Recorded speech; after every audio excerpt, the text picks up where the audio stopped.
And welcome back, everybody, to another live reaction here at I'm Not a Coach. I'm your host, Dave Huerta, and Merry Christmas, Happy Holidays to you, man. I hope you guys are having a great day, and I hope you're surrounded by the people that you love, have maybe some food and some good drink, and of course, maybe watching just a little bit of football, man. So we just got done watching the Cowboys get it done against the Washington Commanders, and now we have a game where at least one of these teams has a lot on the line. The Detroit Lions are looking for a massive win to be able to make the playoffs this year. They need to win out. They need to win today, and they need to win next week. And then on top of that, they also need the Packers to drop their last two games to have any chance. A loss tonight, and the Detroit Lions are done. Or a Green Bay win on Saturday, and they are also done. So, a lot on the line for the Detroit Lions. They're going to need to play their best football down the stretch. And for the Vikings, they've already got a victory over Detroit. J.J. McCarthy able to get a massive come-from-behind victory in the fourth quarter about a month and a half ago. But for the Vikings, they are not going to have J.J. McCarthy. They will not have Carson Wentz. They're going to have to go with the third-string man out of Minnesota, Max Brosmer, who will be making his second career start this season. Last time we saw him, he had a rough game against the Seattle Seahawks, where I think he threw, it was 4 interceptions, including one that was returned for a touchdown. Hopefully, it's a little bit better for him, at least for Minnesota's sake. I hope he has learned a little bit over the last couple weeks in between those starts. So, welcome, and I hope your holiday season is going well, man. And if you have a chance, pop on in, hit the chat up, and we're gonna be streaming this game and Sunday. Let's say Sunday night, Thursday night, which will be on Amazon Prime. So make sure you tune in for those. And yes, I am wearing a Packers little beanie over here. So obviously hoping the Packers can lock up a playoff spot here with a Detroit loss.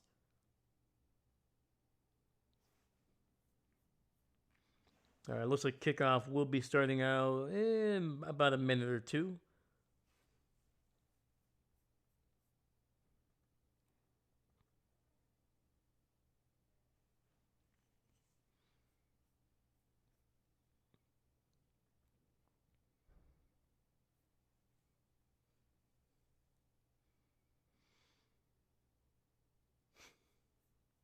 There we go. But yeah, it's been a weird season for both of these teams.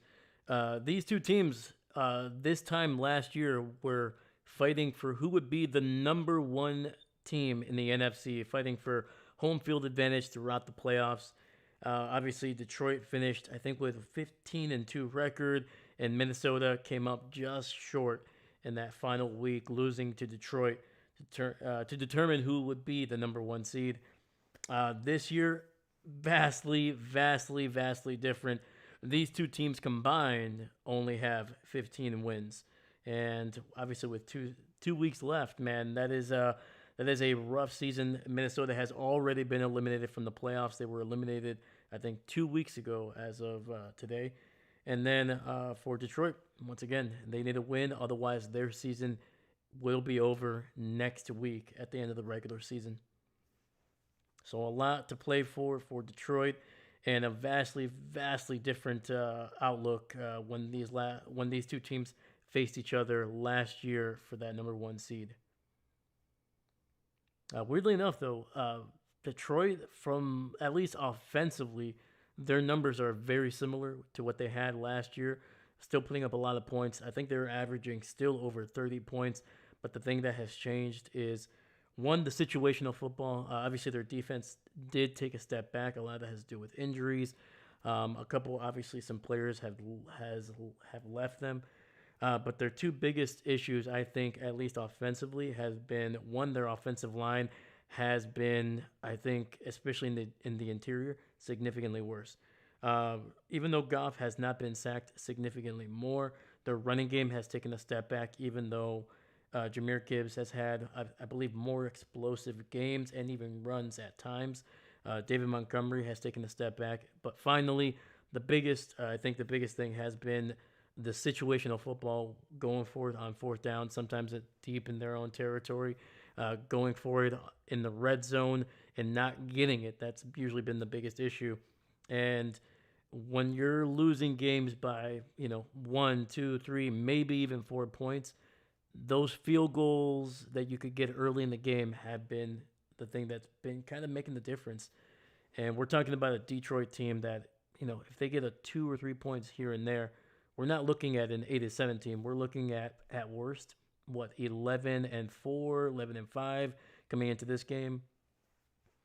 But yeah, man, it's been a weird transitional period for Detroit. I don't think they're going to be sliding back even worse next year. I think if they can draft a couple guys on the offensive line, maybe add some more depth at the defensive position, especially getting Aiden Hutchinson some help, man. He's the only guy that seems to be getting any kind of pressure on quarterbacks on a consistent basis. So if they can find one or two other guys that can get some more pressure and help out in coverage every once in a while, I think Detroit will be right back in the number one seed conversation next year. All right, kick is away. It'll be caught just inside the 5 to the 20. And Minnesota's returner slips, and he will be downed at the 25.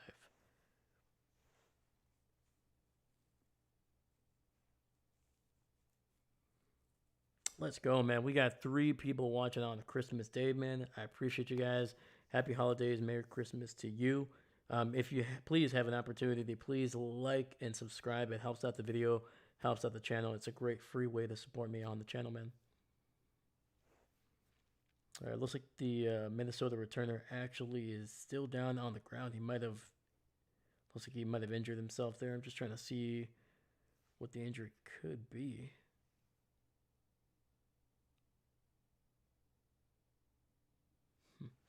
But yeah, that is the rookie out of Indiana, Miles Price, who has been really, really good for them at times. He did make some really bad fumbles during the middle part of the season. One of them did cost them a game, and there was even talks of them potentially letting him go. But once again, when he is able to hold on to the ball, most of the time he is giving them some really good field position. Like, you can tell this kid is very, very talented, and I think, especially a guy like Kevin O'Connell, a guy who's played in this league, he knows that, especially if you're young, you're going to make mistakes. That should not define you, especially your rookie season, especially when you're showing a lot of promise. But hopefully Miles is okay, man, because he's a big part of what Minnesota might be able to do next year, especially in the return department.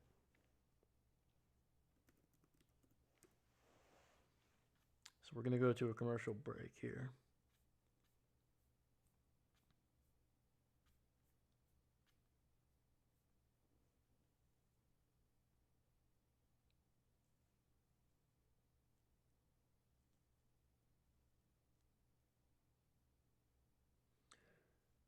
So from what I'm seeing, it looks like it might be a left leg injury.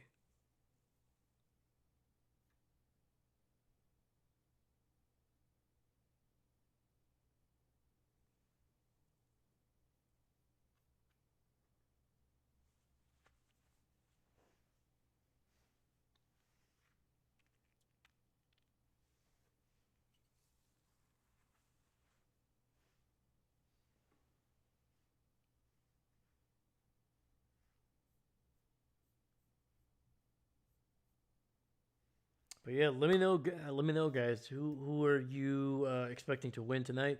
Let me know who your favorite team is. If you're new to the channel, man, please, please, please. I mean, if it wasn't obvious already, I'm a Packer fan, so I'm looking for Detroit to lose tonight. I'm hoping.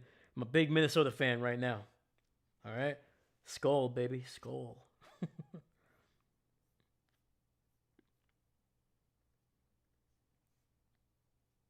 Holy freaking cow, man. We got 8 people watching on Christmas Day, man. You guys are awesome. Happy Thanksgiving. Happy Thanksgiving. Happy holidays. Merry Christmas to you, man. Thank you so much for joining me on an awesome day, man. So hopefully your Christmas is going off without a hitch. Hopefully you get that present. I know you earned it. I know you did. Come on. All right, 1st and 10. Max, play action, rolling to his right, looking, and he's going to throw it away. Great coverage by Detroit. Yeah, right now the Lions have a bunch of guys injured on that secondary like they have for most of the season, man. I think at one point, I think it was like late October, early November, they were missing, I think, 5 out of their top 7 starters, basically, or their top 5 guys in the secondary. I think their 2 starting safeties were out for a game or suspended, and their top 2 corners were out along with their starting slot corner as well. So they were dealing with some major injuries. It's only gotten worse, honestly, as the season has gone on. 2nd and 10, handoff to Jones, the former Green Bay Packer, picks up a yard on the play. And that is Rakia Sin, former Las Vegas Raider, making the tackle in the backfield.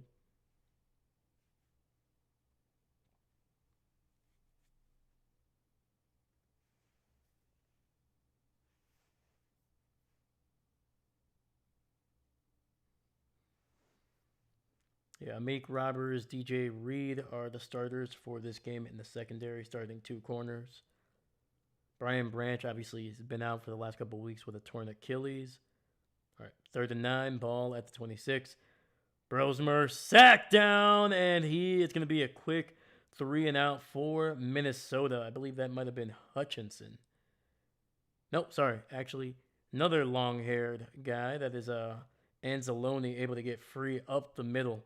Great blitz by Detroit.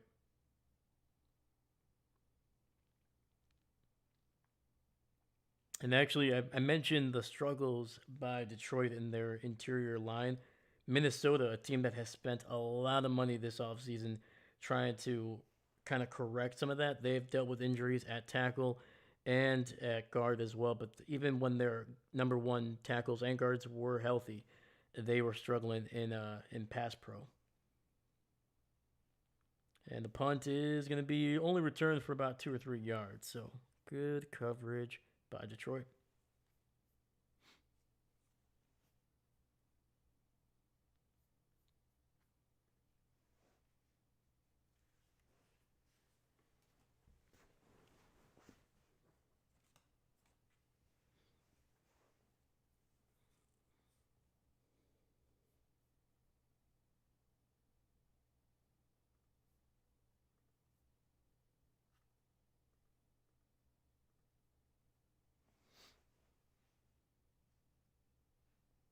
All right, we got 13:23 in the first here.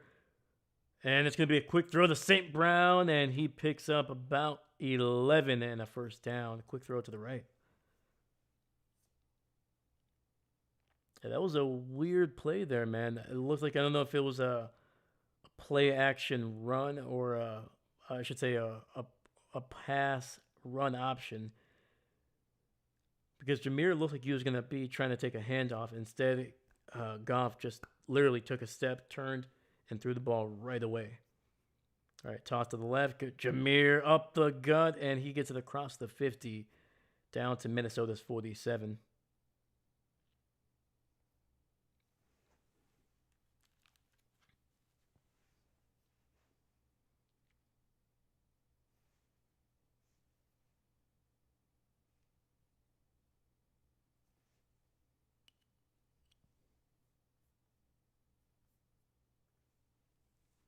All right, we got 2nd and 6. Goff in the shotgun, running back to his left. 2 receivers on that right side. Looking, pressure, and down goes Goff immediately, getting pressure from that left side, and that is the future Hall of Famer Harrison Smith, the safety, being part of that sack there. Yeah, Minnesota had 7 guys on the line, and they sent all 7.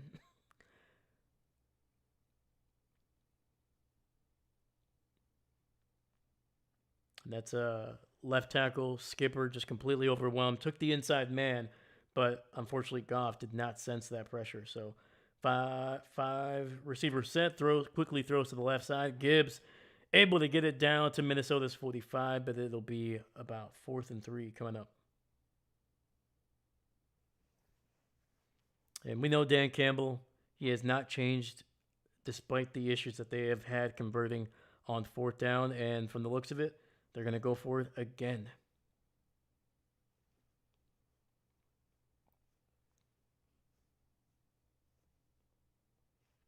All right, we got 4th and 3, ball at the 45 of Minnesota. Goff in the shotgun, running back to his left. He's got 2 receivers stacked up on that right side. Minnesota showing about 7 guys on the line. And the Vikings jump off sides.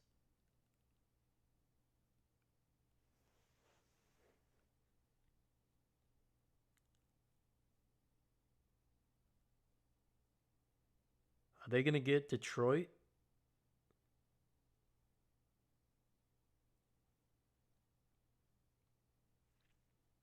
Goff is trying to plead his case.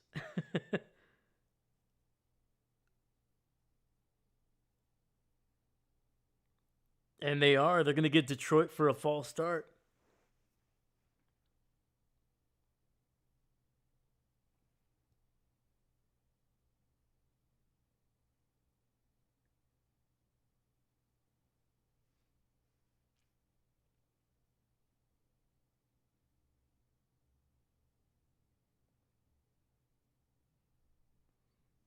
Dan Campbell is hot right now, man.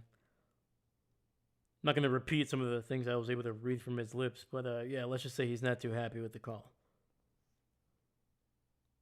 All right, Detroit's going to punt this one away, so a pair of punts to start out the game. And the punt goes into the end zone. It's a touchback.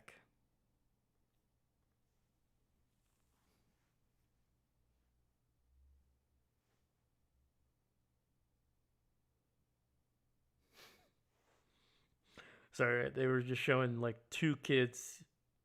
I'm pretty sure they were told to like get a hug from Santa, but you can clearly tell both of those kids are like, we don't want to do this. This is awkward. We know it's not the real Santa. Can we just leave? And they're like, no, get the hug. Get the hug from the strange man. Yeah, they got the little hug, and then the kids were like, all right, can we leave? Can we go? Like just trying to drift off of the out of the camera's view right there, but no. All right.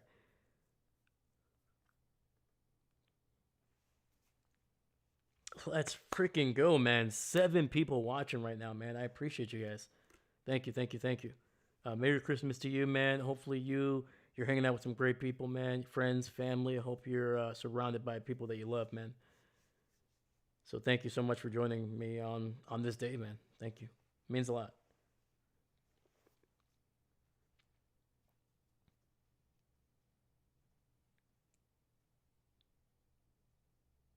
And then I think I was mentioning before, both of these teams have struggled offensively with pass pro. We've seen it. Max Brosmer sacked on the opening series, and now Jared Goff sacked on the opening series as well. Captain, what's going on? Noticed you're doing this game. Yeah, man, doing this game, doing Thursday night as well. Yes, sir. Thank you, thank you. I appreciate that. It's very, very warm. I don't know if I'll keep it on the entire time because I am already beginning to kind of sweat. It's starting to get a little moisture build up, you know. But we'll keep it on as long as we can because 'tis the season, man.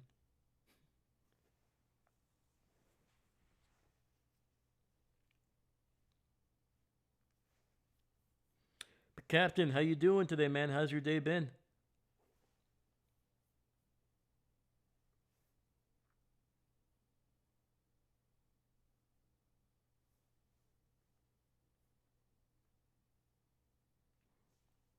Do you know if you have Philly this Sunday in your area?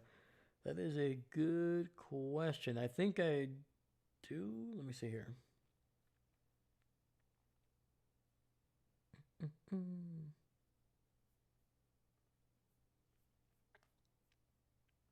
All right, we're back here. 1st and 10.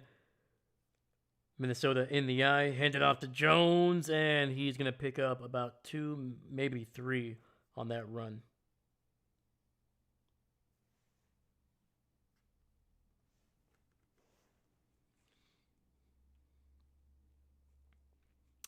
Yes, I do get Philly and Buffalo just because I think that's the only game that's going to be like completely nationally televised at that time. So we'll be getting that game, my man.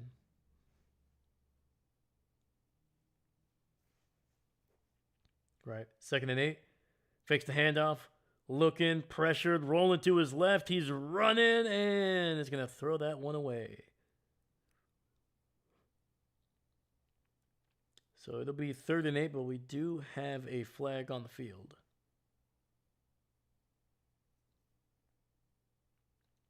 And it's going to be holding on Detroit. Wow. So you can do it. Hooray! Yes. Oh, yeah, man. Yeah, for that Sunday, we will be doing Philly, Buffalo, and then we'll be doing Sunday night as well, Chicago, San Fran. I think there's an early game that I'm going to try to do on the channel. I think that'll be Jacksonville, Indianapolis, but we'll see. We'll see. 1st and 10. Ball at the 28 after the penalty on Detroit. Gets it out to Jefferson. Nice little swing pass there to the left. Picks up about 5 or 6. Yeah, they've been struggling to get the ball in Jefferson's hands this season, man. It's been a down year for one of the best receivers in the NFL. Now the refs favoring Buffalo, by the way. The referees are favoring? All right. 2nd and 5. Ball at the 34. Brosmer under center. Fullback running back in the backfield. Handed off to Jones. Cuts it to the right. It's got a 1st down. And across the 40 down near the 44. And Ron Jones with a nice little run.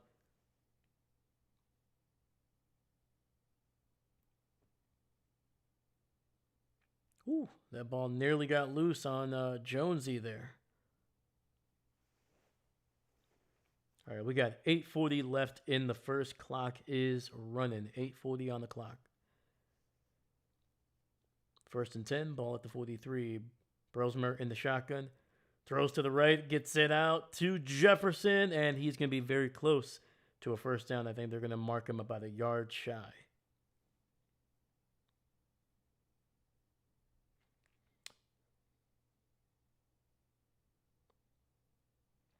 It's actually a ref that the Chiefs don't like.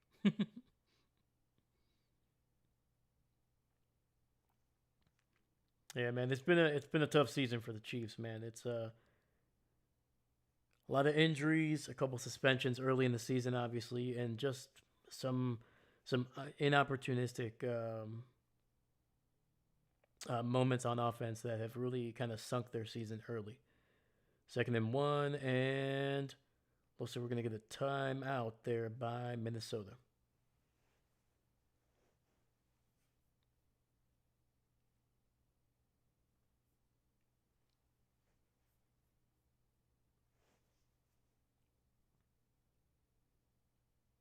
Dude, let's freaking go, man. We got 10 people watching right now, man. I appreciate you guys. Thank you.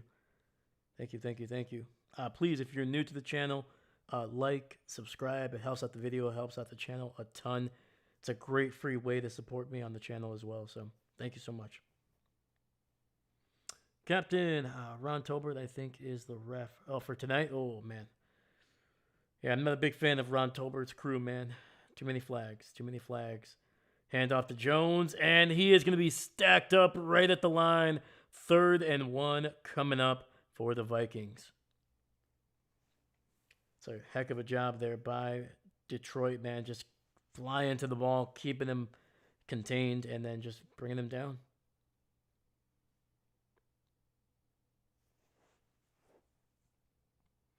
I think the Rams play on Monday night.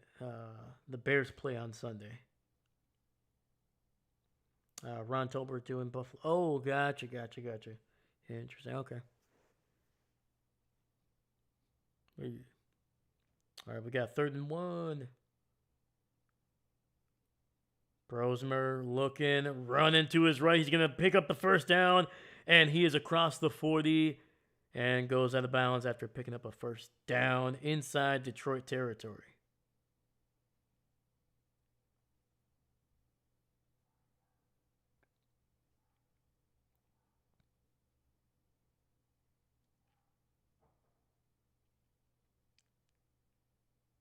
Yeah, it looks like Detroit was in man coverage, turned their back to him, and Brosmer, he's got some legs, man. He's got some legs.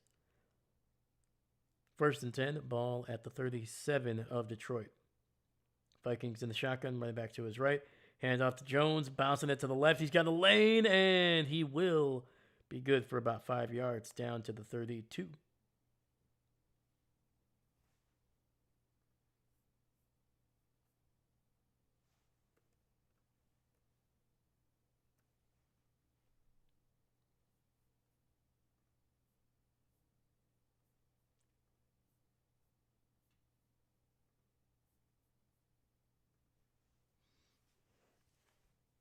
Second and 5. Brosmer in the shotgun. Dumps it underneath to Jones, who gets absolutely smoked. And that was Thomas with a nice tackle there, one-on-one with one of the more fast running backs in the NFC North.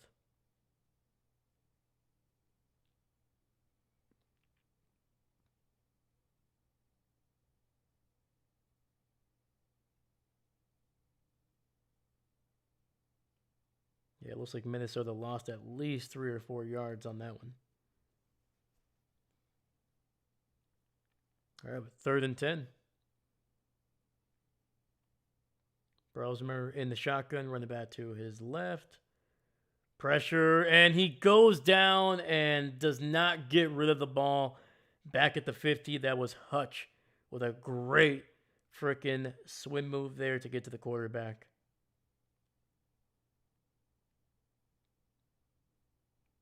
Kevin O'Connell not happy. Oh, it was actually a spin move. Sorry. Yeah, if you're Brosmer, man, as soon as you feel the pressure, just get out of the pocket, throw the ball away. You were just on the outskirts of field goal range. Oh, wait, there's a late flag. I think this might be after the play.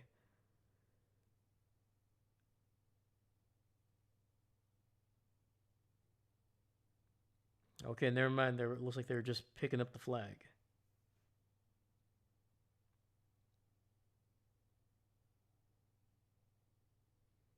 Okay, so initially they thought Anzalone made illegal contact on Jefferson while he was running his route, but it was within 5 yards.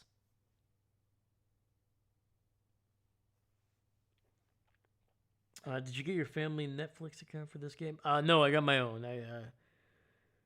I shilled out for Netflix. They got my $8.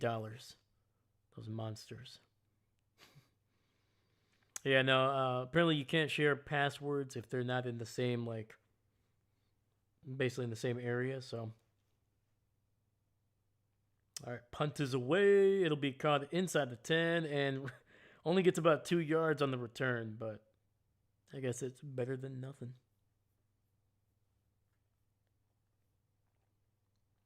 All right, so 3 drives, 3 punts.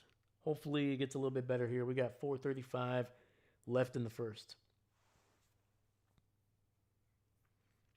I mean, if I had to put my money, I believe Detroit should be able to score first and often in this game. But man, it has been, whew, let's freaking go, man. 14 people watching on Christmas Day, man. You guys are freaking awesome. I appreciate you. Thank you. Yeah, man. I hope you guys are having a great Christmas. Happy holidays, man, to you and yours. And hopefully you got that gift that you've been wanting all year, man. All right, I think we all earned it. We all survived this year. It was a weird year, definitely weird, and just I'm happy it's over. Hopefully 2026 will be better. Maybe, hopefully, gosh, please. But yeah, man, thank you so much for being here, man. I appreciate you guys. Captain, which one?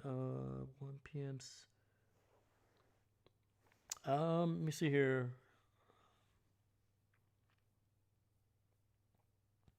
I think the one of the 1 p.m. games. I think if we do one on Sunday, it will be the Indianapolis game. And I'm assuming I probably have some new viewers. Hi, my name is Dave. I'm not a coach. I'm a Packer fan. We do as many as 5 streams, basically per week. Looks like we're gonna do another 5 here. We try to do every Packer game. So far we have done basically every Packer game since I started the channel last year. This week will be the first time that I will not do a Packer game. That's because I will actually be going to Lambeau Field. It'll be my first ever regular season NFL game that I get to watch. So it was a Christmas gift from somebody in my family. So I could not say no, and also first chance to ever go to an NFL game. So I had to take the chance, man. So there will not be a Packer game on this week, but I'm just gonna do week 18. Hopefully, if they make the playoffs. Yeah, man.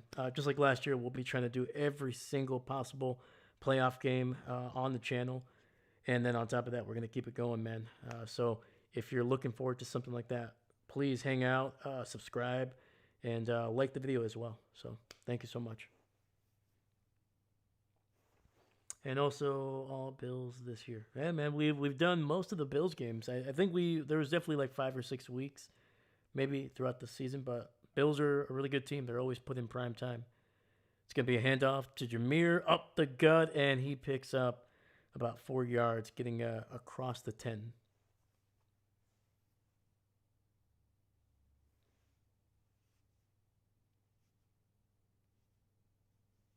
Captain, check Packers. What's going on, buddy? Let me know. Let me know.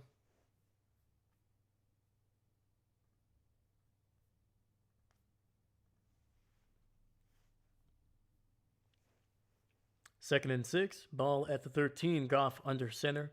Hands it off again. This one, I believe, is David Montgomery picking up the first down. There we go. Just right up the middle, man. Montgomery obviously started his career with the Chicago Bears. Did pretty well, but kind of as the seasons went on, just started losing ground.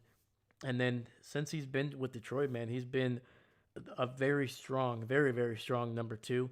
I would say this is probably his worst season as a Detroit Lion.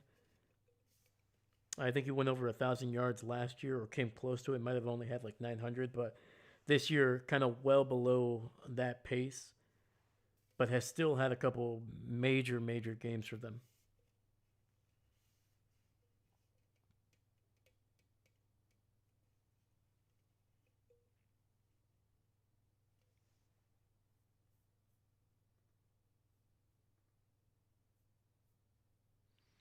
Correction, there is a Packer game on the 28th of December. No, buddy. They play on Saturday against the Ravens on NBC. Yep. Trust me, trust me. That one I do know.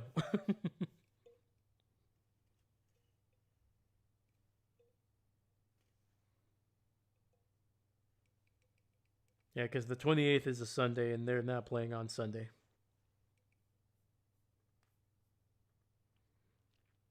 All right. So an injury update on Miles Price. He is questionable to return. That is the Vikings' primary kick and punt returner.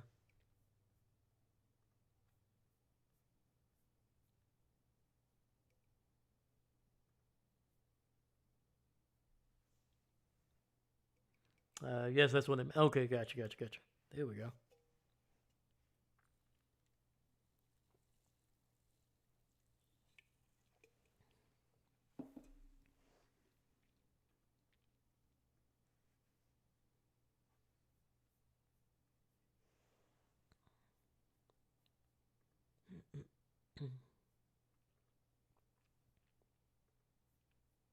So right now we're on a commercial break. We're not missing a thing. It looks like we got about 60 seconds until we come back here. Yeah, this is the first time I'm watching any kind of football on Netflix, so it is kind of nice to know when the commercial ends. Hopefully we don't like miss out on any plays, hopefully.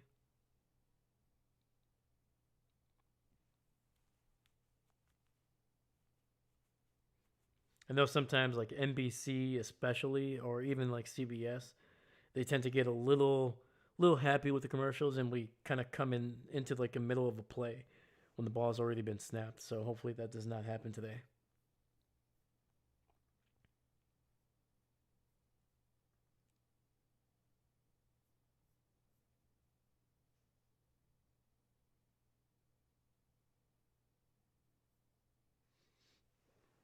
All right. So the reason we went to a commercial break is that they were double checking whether the play actually resulted in a first down.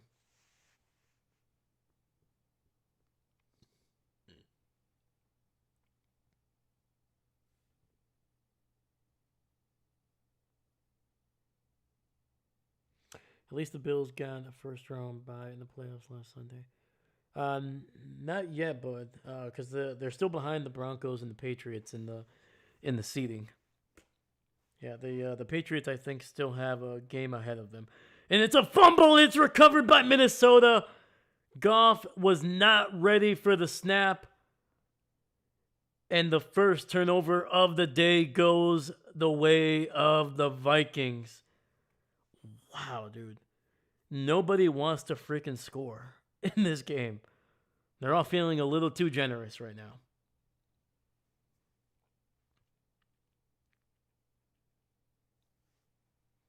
And that's Van Ginkel with a recovery there.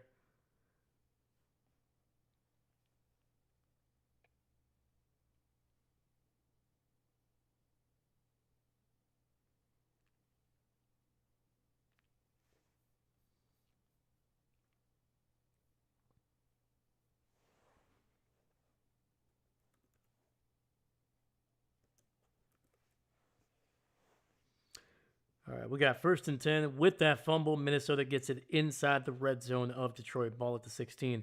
Handed off to Jones. Up the middle, cuts across the 10 and down near the 7. So picks up about 8 or 9 on the run.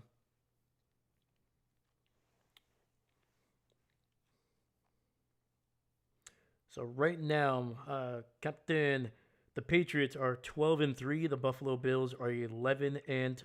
So the Patriots are ahead of them in the AFC East, and that means they are also ahead of them in the number 1 seed race, my man. I think the Broncos still have the number 1 seed. 2nd and 1, hand off to Jones, cuts it to the right, and it's a first down to the 5, and it'll be a 1st and goal for the Vikings. Jim, what's going on? Yeah, go Green Bay. Let's go, my man. Let's go. Jim, what's going on, buddy? Merry Christmas, man. Happy holidays to you.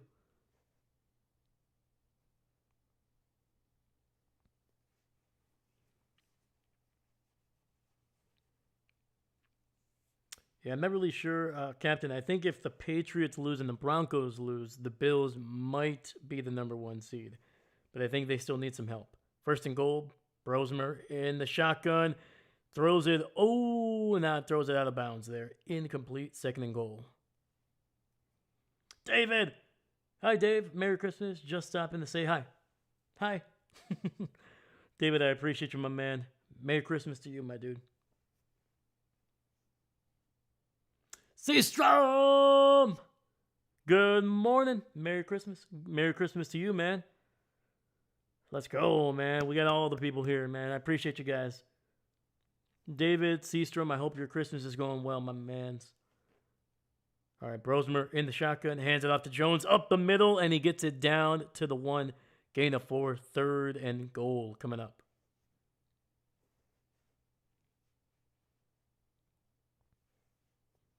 And Seastrom, who do you got winning today, man? Let me know. Jim, Xmas chilling, F Netflix, and the NFL. Oh my god, yeah, man. I don't know why they make it so difficult to want to watch their product. I get it.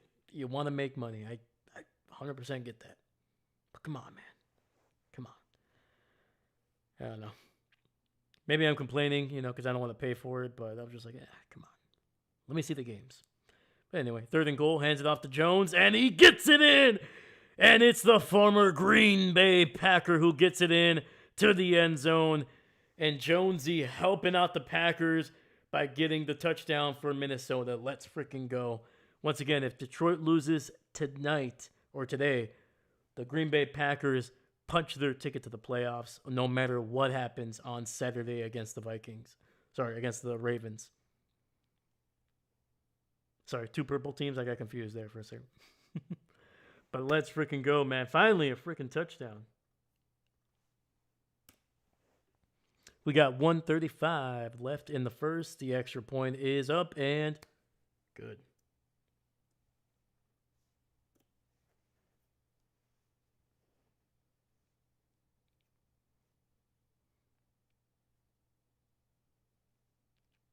Heck of a jog, man. Let's go. Jim, 100%, man. Like, I don't know. Man. It's always so weird. You got to have like 5 different subscriptions to watch games nowadays. But I mean, to be fair though, the majority of them are still kind of, free for the most part. You don't really need a subscription. But man, dude, especially around the holidays, they start to get difficult.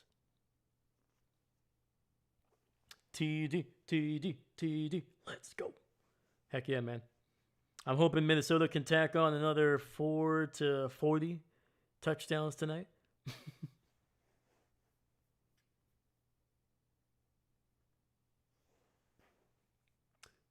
We get in Chicago, 3rd round.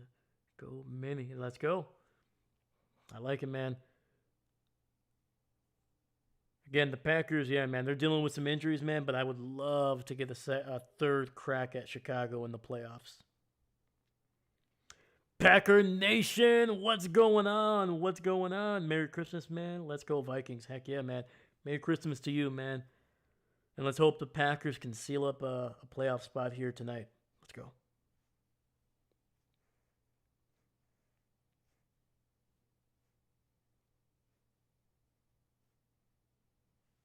But Packer Nation, man, how's your holiday been, my dude?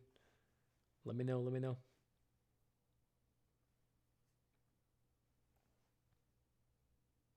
Holy freaking cow, man. We got 20 people watching right now, man. I appreciate you guys. Thank you so much. Yeah, Merry Christmas to you guys. Happy holidays. And I hope you're getting a chance to enjoy some football with some of the people that you love, man. Hopefully you got that gift that you've been hoping for. And don't besmirch the socks, all right, man? If you got some socks, don't besmirch the socks, man. If they're fuzzy, all right? Especially if you live in, like, where I'm living. I live in Wisconsin, man. Right now, it's actually pretty nice. But, like, last week we had, like, negative 5-degree weather for a couple days. So.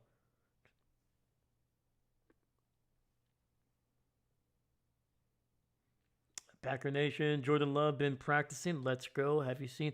I have. I've seen that he's been practicing. He's still going through the concussion protocol. There's still no guarantee that he'll be healthy, but the fact that he's on the field practicing, even if it's light work, it's a good sign. Packer Nation, been good. I got a Packers noggin. Ooh, let's freaking go, man. Let's go. All right. Minnesota sends it off. Returned. It's going to be a decent return there by Kennedy.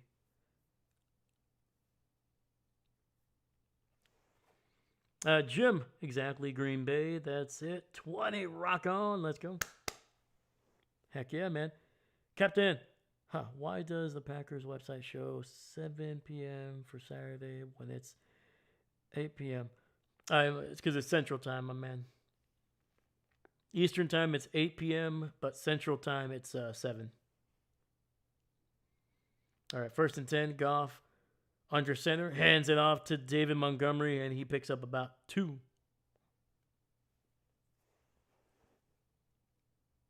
Yep, there we go. Packer Nation. You got it. You got it.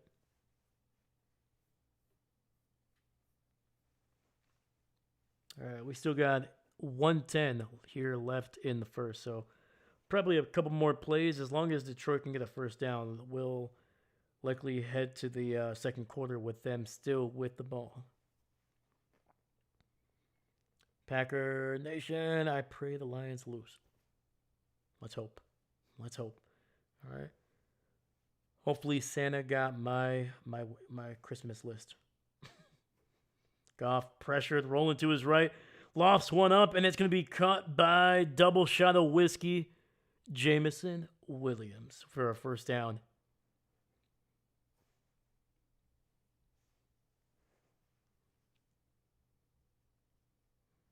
All right, I got to give Minnesota's defense, and they've been good. Like the one thing about Minnesota's team that has been relatively consistent for most of the season has been their defense. They've dealt with injuries, but as they've gotten healthier, they've kind of gotten back to what they were looking like to start the year. All right, 1st and 10, ball at the 47. Just 3 yards shy of the 50 here, and we're heading to the second quarter, baby.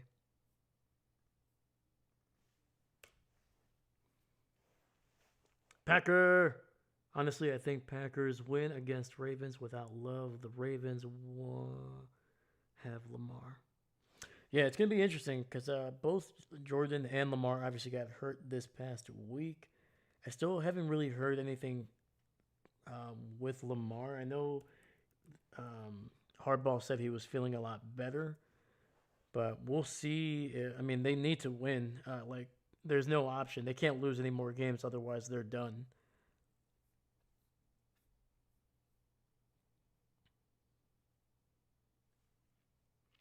I'm calling this first. The Bears will get smoked by the Niners. Oh, God, man. Who do I want? That's like if you had, if I had to pick, I have no idea who I would want to win or lose. Because, obviously, Chicago, rivals, longest standing rivals of the Packers. But, dude, the 49ers have caused so much postseason pain over the last 20 years. Honestly, over the last, this goes all the way back to, the 90s, really. With Terrell Owens in the, 1998, I think? Yeah, man. I really don't know who I dislike more, Chicago or San Francisco. Linda Martin, what's going on? I can actually watch the game. Hey, let's go. Heck yeah. Linda, welcome, welcome. I appreciate you being here. Thank you. Jim, if you had in your back pocket double shot, Jameson. Heck yeah, man. Yeah, man. The one thing, especially if you're new to the channel, we love nicknames on the channel, man. We try to get a couple nicknames, especially for players that are getting the ball consistently. Last year, I gave Rico Dowdle, because there's a lot of Dallas games on the channel. I gave Rico Dowdle the nickname of Uncle Rico. If you're a Napoleon Dynamite fan, you know what that's from. Patrick Peterson, what's going on? Welcome, welcome, my dude. Appreciate you. Appreciate you being here. Hardball is a liar. Oh, what did he lie about?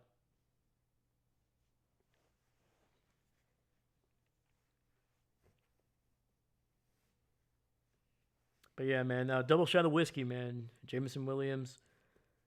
I'm trying to think of some other nicknames that we have around the. But as they come up, you'll figure it out for sure.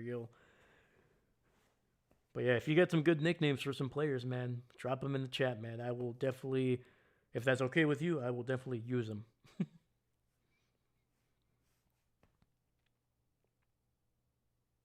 All right, 1st and 10. Goff hands it off. This one to Jahmyr Gibbs across the 50 in Minnesota territory.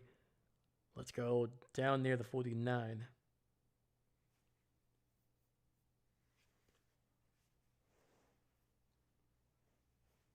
And Linda, I forgot to ask, who are you picking to win tonight? Either at this game or later tonight. Let me know.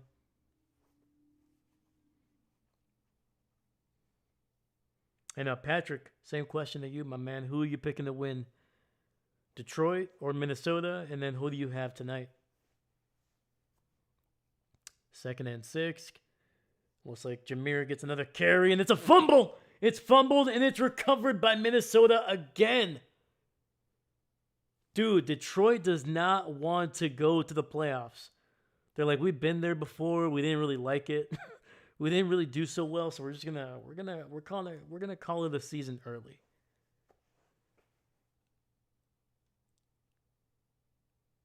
Oh yeah, he is still up. No part of his body is down. It just got ripped right out. And that is actually a former Green Bay Packer, man. That is Eric Wilson, number 55, spent last season with Green Bay. And now he is helping out the Packers once again by forcing the second turnover of Detroit in this game. First, Jonesy scores a touchdown. Now Eric Wilson strips the ball. Let's go. Jonesy with a carry to the left, and that's going to be good for about 2 yards down to Detroit's 45. Holy cow. Patrick, Detroit easy. Fair enough, my man. Jim, my nickname in pool, Indianapolis. In Slim Blade and Hockey Trigger. Okay. All right. I like it. Slim Blade and Trigger. Okay. Packer Nation's breaking news. Lamar Jackson has just been listed as doubtful for Saturday. Oh, okay. Interesting. Jim, score mini. Let's go. Come on. 2nd and 8. Throw over the middle, and that's going to be caught. Juggled, but caught. Picks up about 3 yards there. 3rd down coming up.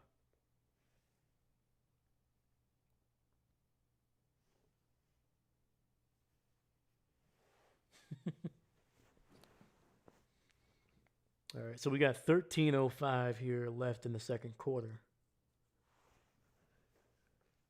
3rd and 5 from Minnesota. Brosmer in the shotgun, running back to his left. He's got 2 receivers stacked up on that right side.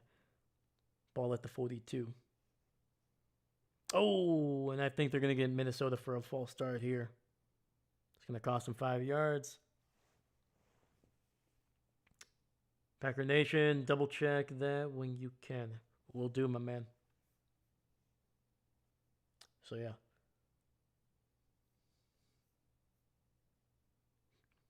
And that's going to be on the guard, Blake Brandell. That'll move him back 5 yards. So, 3rd and 10 coming up.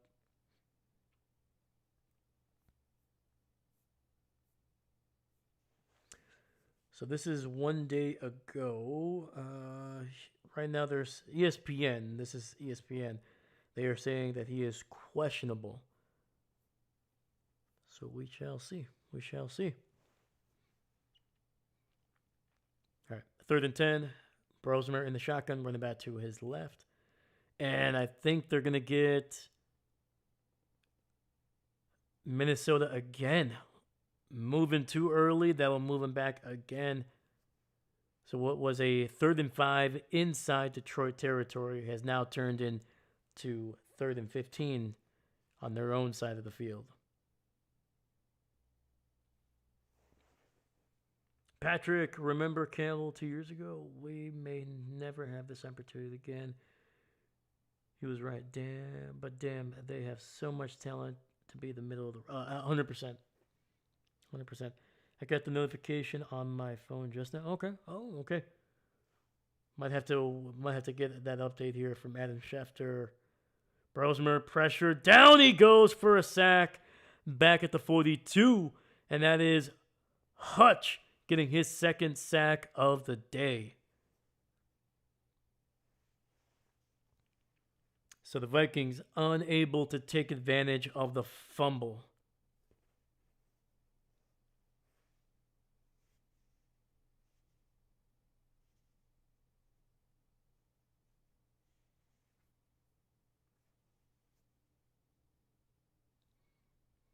And the punt is away. Not going to lie, I was expecting a few more points here by this time. But you know what?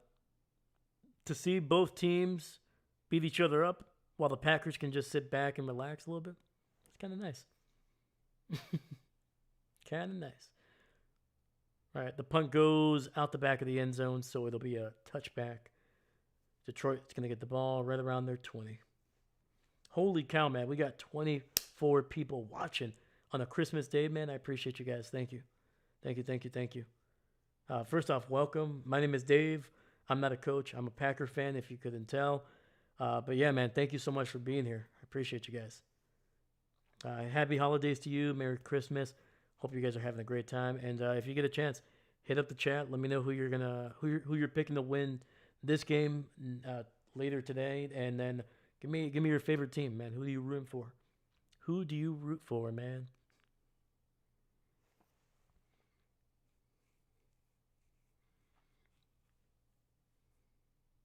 Jim, you doing a great job. Play it. I appreciate you, man. Thank you, thank you, thank you.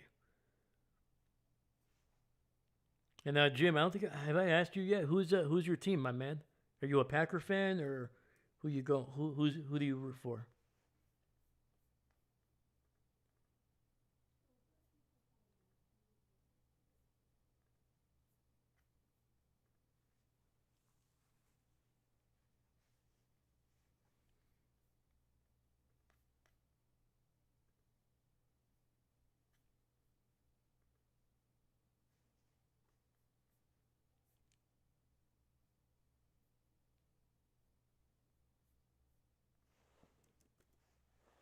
So right now we're on a commercial break. We're not missing a thing right now. I'm just checking Lamar's status for Saturday here.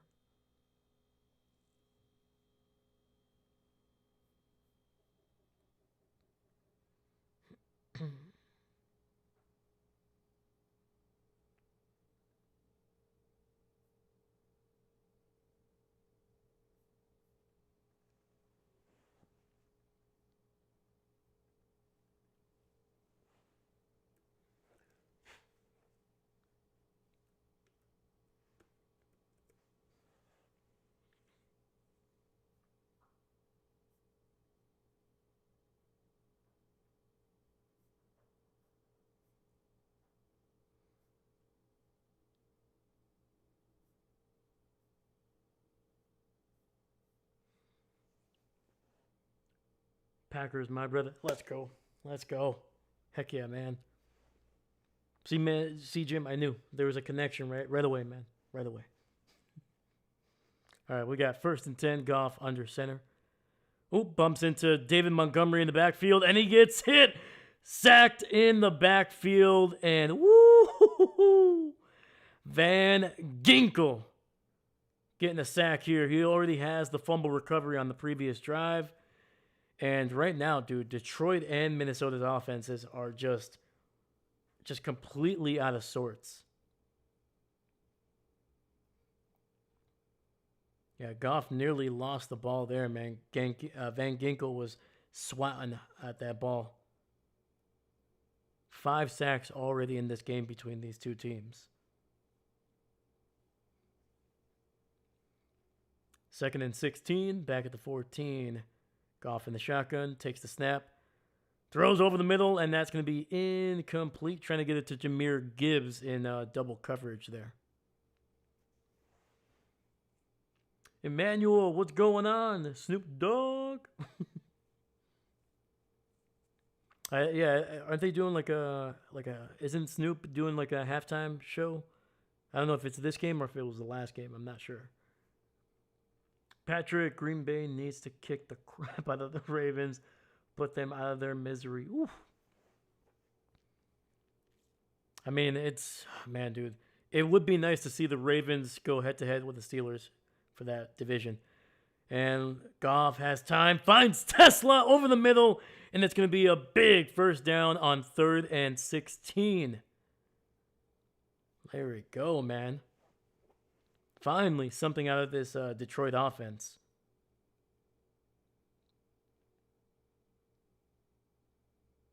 It looks like that was Harrison Smith on the coverage.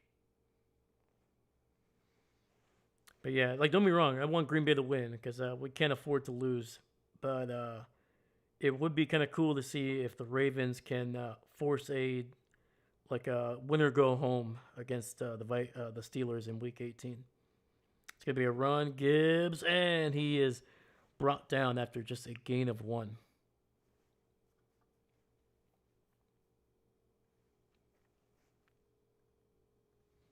Woo! Look at that. We got Barry Sanders. Let's go. I don't know, man. I feel like Barry could still suit him up. I'm not saying he could go for 1,000 yards, but I think Barry could go for like 300. I think so. You know, give him like 6 months.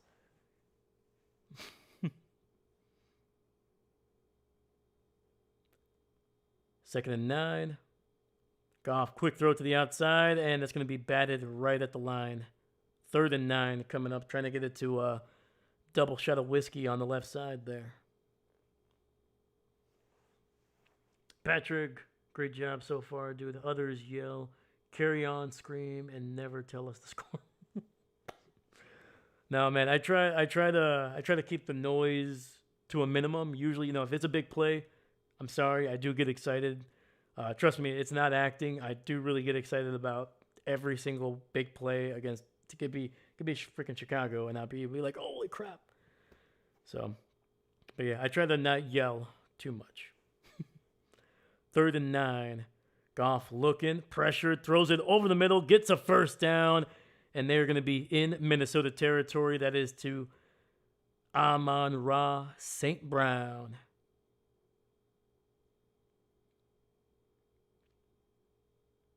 Ooh. Minnesota playing a little bit of soft coverage there, so they gave St. Brown a little bit of cushion. A little bit too much cushion, I should say.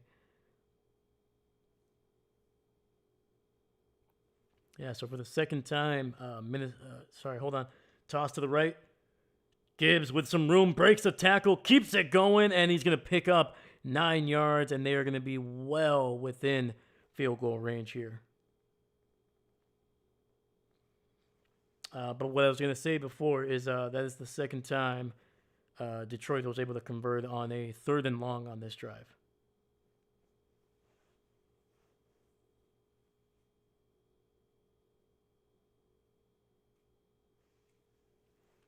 All right, so we got 7:50 here in the second. Clock is running. 7:50. Goff under center. Hands it off to Gibbs, bouncing it to the left. He breaks loose, gets the first down, and is going to be down near the 30-yard line of Minnesota. Yeah, without question, this has been Detroit's best offensive drive so far.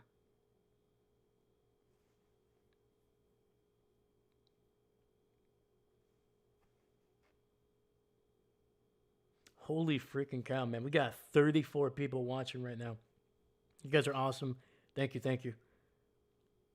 Goff in the shotgun, running back to his left. He's got a single receiver on that left side as well. Tight end splits out to the right. Goff looking to that right side, and it's going to be incomplete. I don't know if he was trying to throw it to St. Brown or to one of the tight ends that were further towards the sidelines, because he kind of just threw it in the middle of nobody.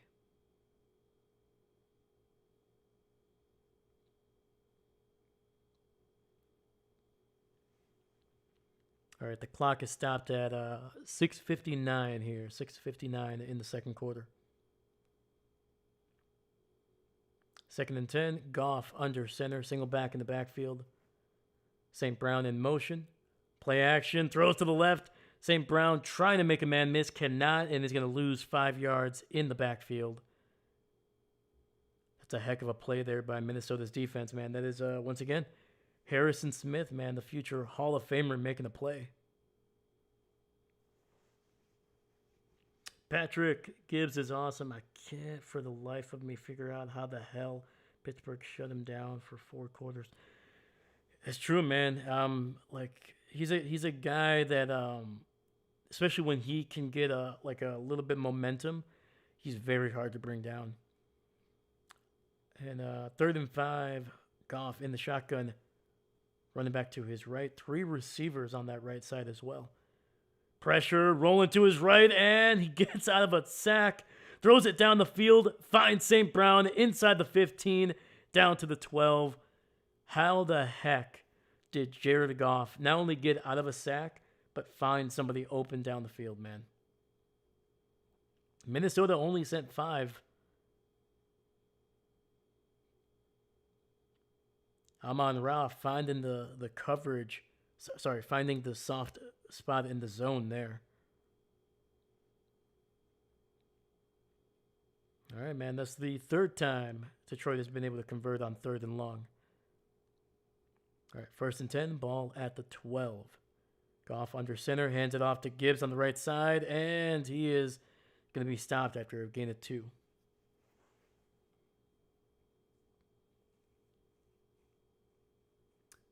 Jim Smitty. And Jeff, what's going on? Hello, everybody. Merry Christmas. Merry Christmas to you, Jeff. How you doing, my dude?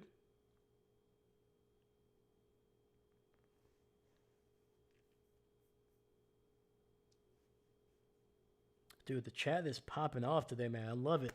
Let's freaking go, man. I appreciate you guys. Thank you.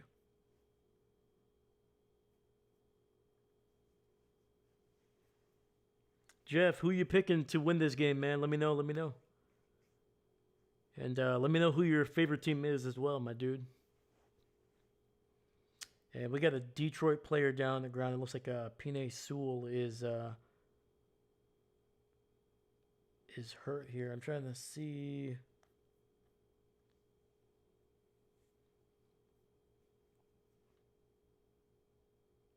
Yeah, it looks like he got one of his legs got folded up during the play.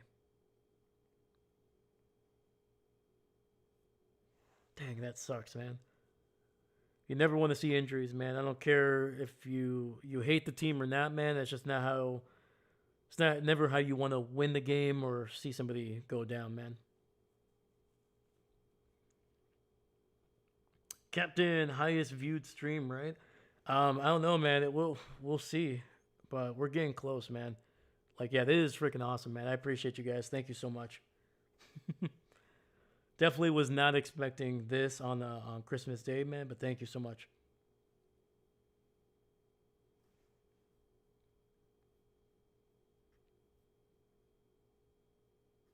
Yeah, since we got so many new people, man. Hi, my name is Dave.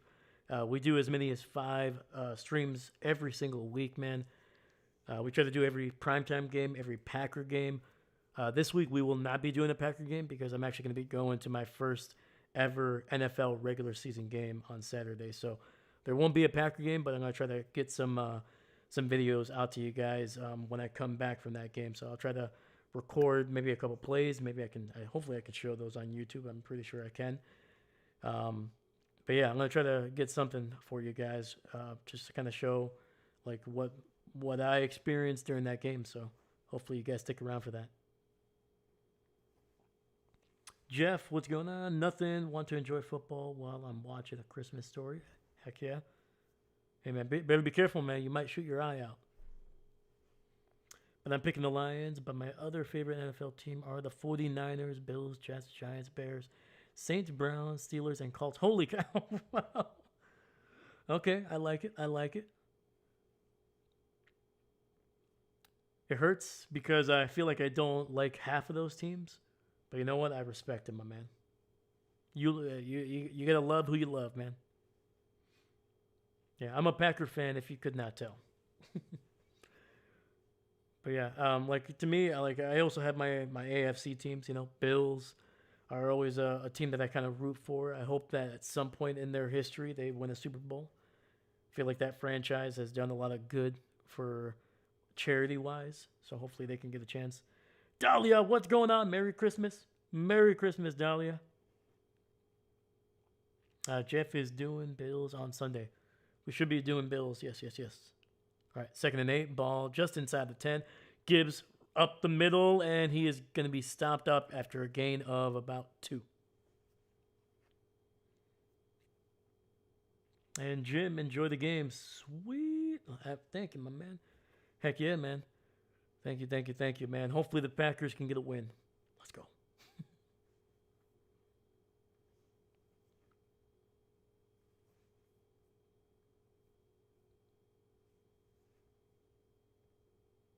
Jeff, no judgment who other people choose to like their... That's fair, my man. That is fair. All right, we got 3rd and 5 here. They need to get the ball to the 2 for a 1st and goal. Goff in the shotgun.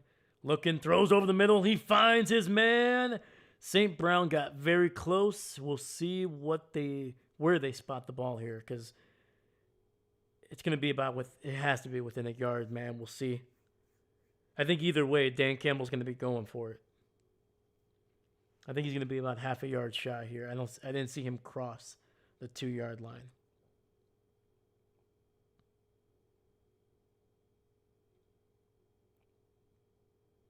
That was a heck of a tackle there by Van Ginkel, able to move St. Brown back. So 4th and 1 coming up here. Dan Campbell, as aggressive as always, going to go for it. Goff under center, single back in the backfield. Minnesota looks like they're going to try to shoot the snap here. Hand it off to Montgomery, and the play is blown dead.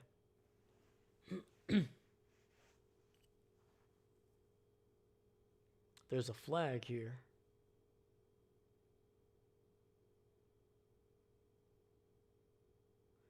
So right now the clock is stopped at 3:30 here in the second.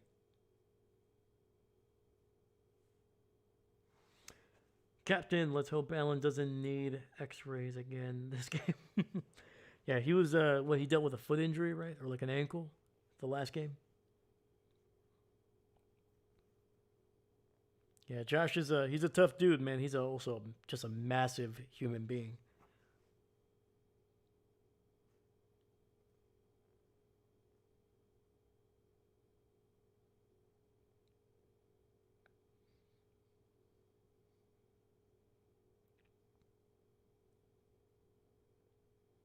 So it looks like they might be just double checking the spot of the ball here.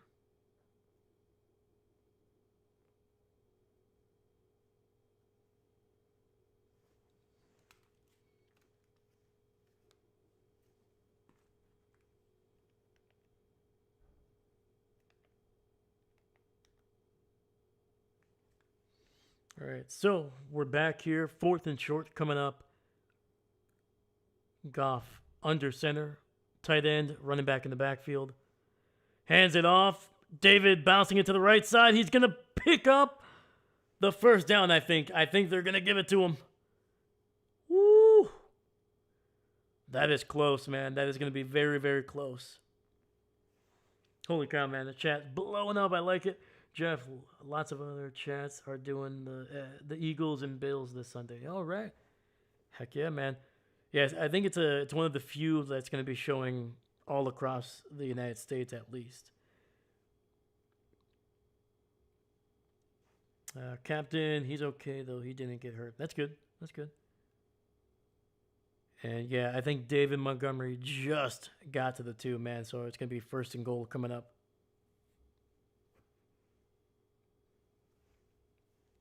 And Minnesota is going to throw the challenge flag here. Worth a shot. Worth a shot. Patrick, LOL, Campbell always goes for it. By my calculations, the season Lions would have won 2 games they lost, giving up 15 points or 18 points in field goals. Take the points, I always say. That's fair. And yeah, like I've always been like, I don't mind being aggressive. I truly don't.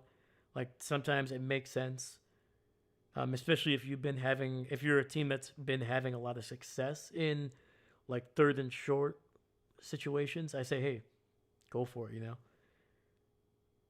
But I feel like there is a time and a place for that as well, especially when the game is so close. But it's always one of those things. If you go for it and you get it, you look like a genius. But if you go for it and you don't get it and you lose on top of that, people are going to start questioning you. And like Dan Campbell, he's consistent. He was doing this 2 years ago. He was doing this last year. He's doing it this year. The only difference this year it has not been working as much.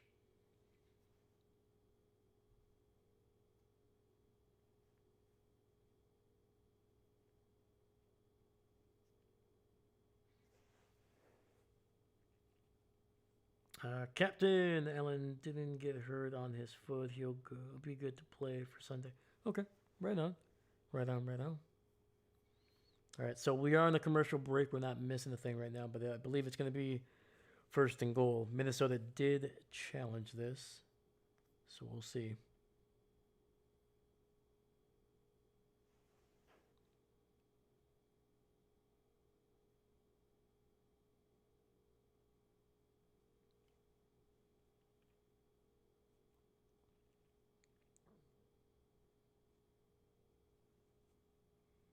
Jeff, I'm thinking that Josh Allen can pass lots of yards versus the Eagles on Sunday.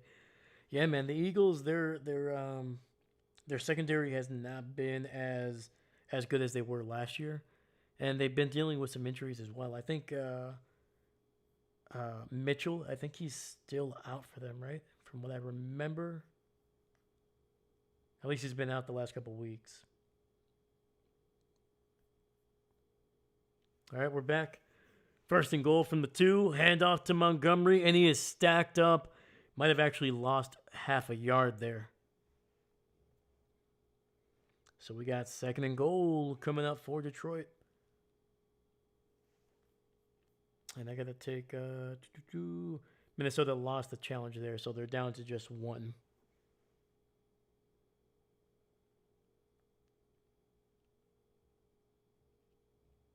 Dude, this drive for Detroit, 16 plays, 77 yards in over 9 minutes. And we're about to head to the 2-minute warning here.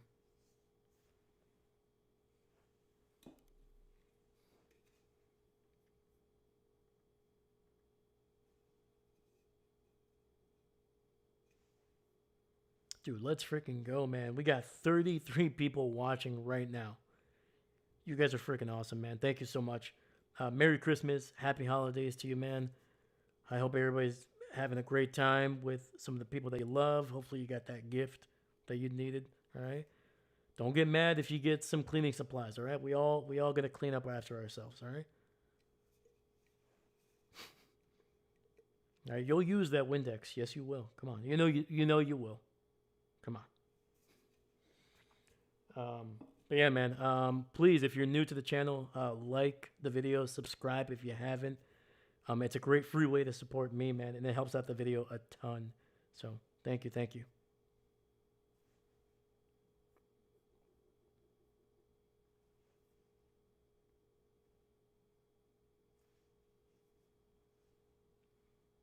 All right, so we're still on the commercial break here. Obviously, the 2-minute warning.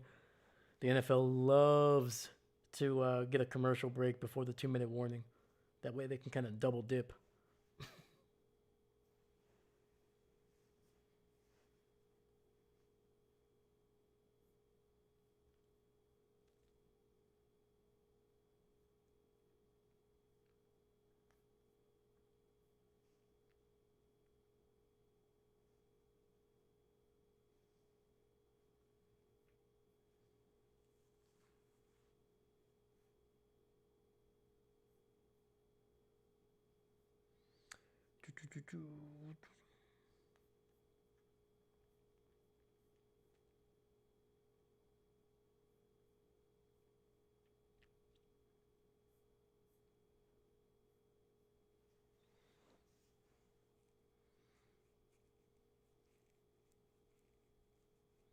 Captain, you should live stream from Lambeau Field if you can on the side so we can see what it looks like if we haven't been.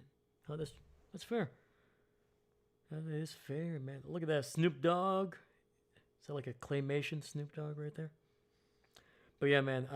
Yeah, I'm definitely gonna try to record a live stream. It's always tough because I remember trying to do that during the draft when I went up there to Lambeau Field, and it didn't really work. Granted, there was a lot of people probably on the Wi-Fi, so. But I will definitely try. If I can, you will see a couple minutes of me live streaming before I walk in. But otherwise, I will definitely have some stuff recorded, some photos as well that I'll be posting on the channel as well. All right, we're back. Second and goal. Goff under center, single back in the backfield. Play action, looking, throws it, and it's going to be incomplete. missing his receiver, running a shallow crosser down towards the left side there. And I feel like that's one that Goff is going to want back there, dude. He had a step on the defender.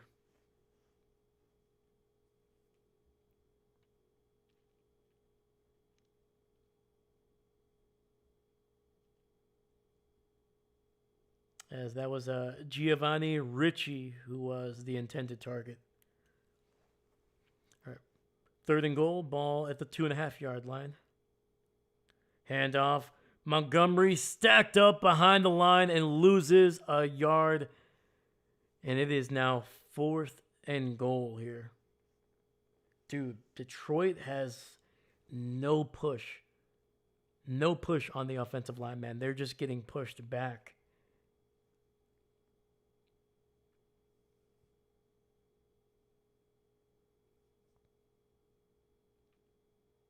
Like, this season has been a rough one for Detroit, man. Their physicality has just been so inconsistent, especially the last couple of weeks.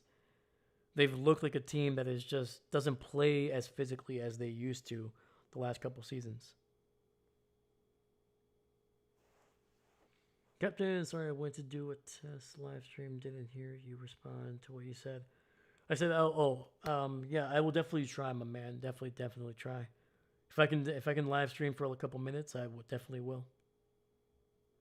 But I appreciate the suggestion, my man. It's a good idea. Jim, go mini. Heck yeah.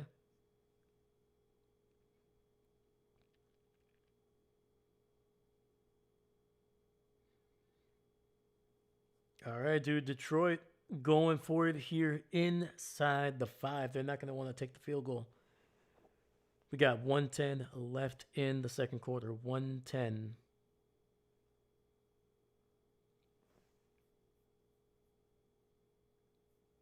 Sorry, Detroit did use a timeout here at some point. All right. 4th and goal from the 4. We got single receiver on that right side. Goff in the shotgun. David Montgomery to his right. Minnesota showing a lot of pressure.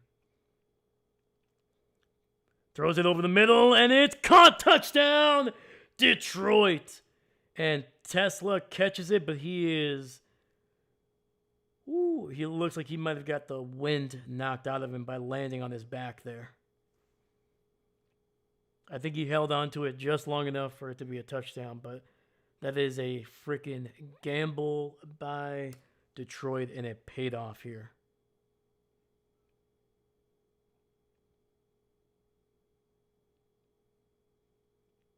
Wow.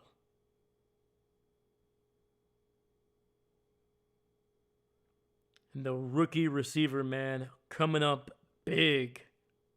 19 plays, 80 yards, over 10 minutes taken off the clock on this drive by Detroit.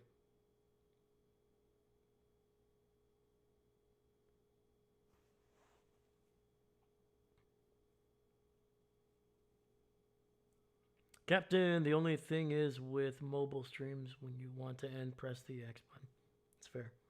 Dave checking in. Was that a TD or a pick six? That was a TD for Detroit. They're about to kick the extra point, and Bates is good. And with 1:05 left in the second quarter, we got a tie game here, man.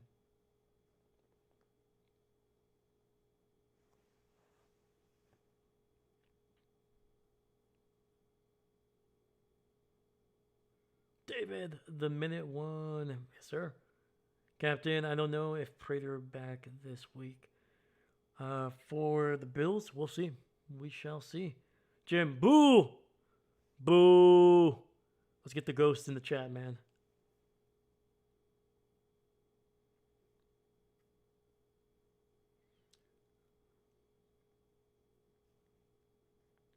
The boo ghosts are in the chat.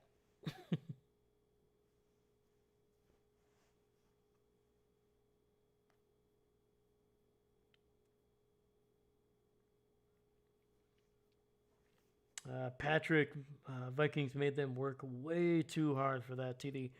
Yes, they did, man. Yes, they did. That was, I mean, to run nearly 20 plays and run 10 minutes off the clock. That is a lot. That is a lot, especially for a Detroit team that is. I mean, they're known for being explosive. Whether it's Gibbs, JMO, whoever it is, man. Usually they don't go on long stretches like that unless they just unless they want to. And that drive did not feel like they wanted to.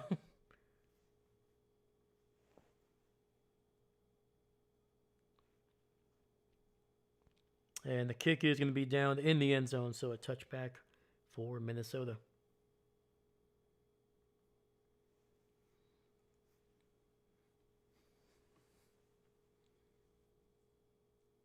Dude, we got 38 people watching right now, man. Let's freaking go. You guys are freaking awesome, man. I appreciate you. Merry Christmas. Happy holidays, man. Thank you.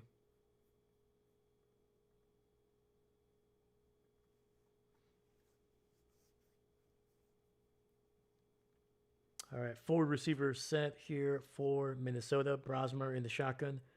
Looking, pressure, stepping up, throws it to the right, and that's going to be out of bounds, incomplete.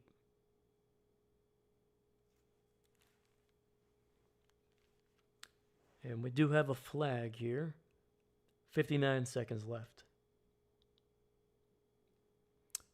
It's going to be on Detroit. It's only a 5-yard penalty, but it will be an automatic first down, illegal contact.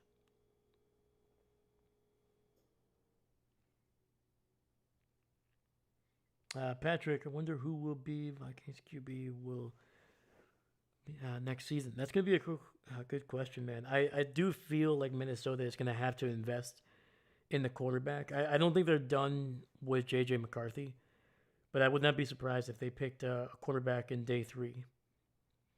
Gets it out to Jonesy underneath, and that is good for about 3 or 4 yards. Clock is running. Minnesota with only 1 timeout. All right, ball at the 44. Low snap. Brosmer able to hold on to it. And he is sacked again back inside the 35. And that is Mohammed with a nice sack there.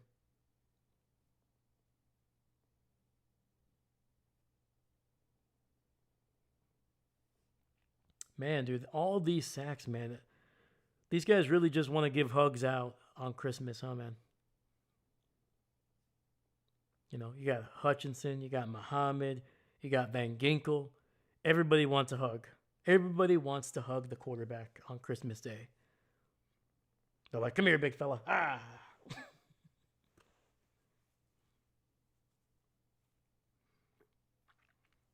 Mac Jones, maybe.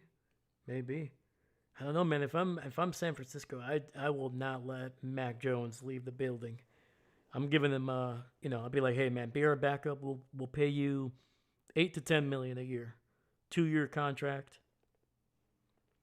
Because they won games with him. 3rd and 16, pressure immediate, gets it out to Jones underneath, and he will come up about 6 yards shy of the first down. No. Aaron Jones is down on the ground. He was tackled very, very awkwardly, man. He was basically kind of like wrangled down backwards. Oh, his left knee got stuck on the turf. Whew. Oh, man.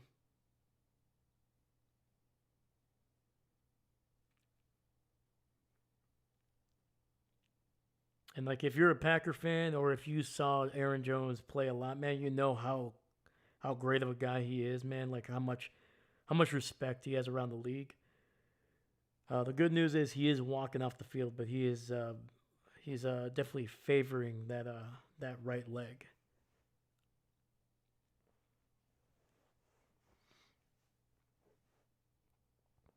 So Minnesota did have to use their final timeout there to get Jones off the field. So 26 seconds left.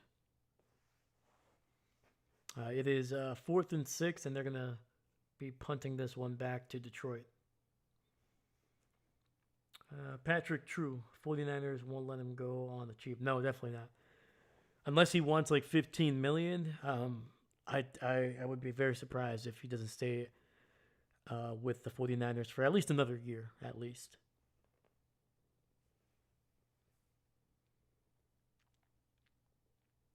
And the punt is away, especially this season, man. We have seen, and the ball I think is going to be a touchback here. I think it went into the end zone.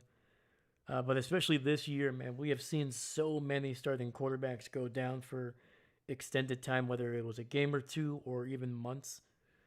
And we saw what not having a good backup plan is. Like Cincinnati, not a good backup plan. Baltimore did not really have an amazing backup with Tyler Huntley. I think he's good, but he's not a guy that is going to be able to take over a game, really. So yeah, man. In the NFL, man, you need a good backup quarterback. Otherwise,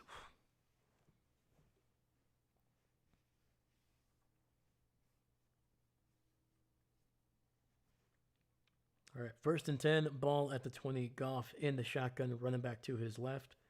He's got 3 receivers on that right side. Takes the snap, looking, pressure, and he goes down for a sack. And like I said, man, everybody wants to hug the quarterback on Christmas Day. Jared Goff is like, oh, screw this. I'm going to the locker room. All right, man. We're at halftime, baby. It's all tied up. It is all tied up. Patrick, running back, should get their max contracts after rookie years. Prove it. They take such a beating, and paying them max at 28 is at the end of their prime. That's true. Yeah, like don't be wrong. Like I am very much a when it comes to getting that first major contract for a player, I'm all for it. Like I would love to keep all the great players for the Packers, but if somebody offers you a lot more money, man, I'm not mad if they go somewhere else to get that first big contract, because at the end of the day, man, nothing is guaranteed. So, you're one bad injury away from being done,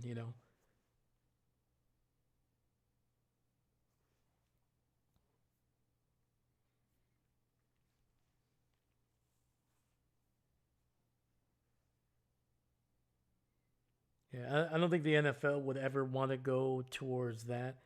I think the two major reasons are one, obviously, guaranteeing most of the contract, or if not all of it, is not in the best interest of NFL owners, and they're the ones that truly actually control the way that the CBA is basically dictated. And two, the example of players getting fully guaranteed contracts has not really been great. Watson, Deshaun Watson is an example of that. Like that is one of the worst contracts in NFL history. And has very little to do with him. At least in the beginning, it had very little to do with him playing. It had to do with him not being able to play because of legal reasons. And then finally, once he got on the field, it was not good. It was ugly, man. Exactly. One hit, one tackle, and their career is over. Yep. 100%, man. 100%.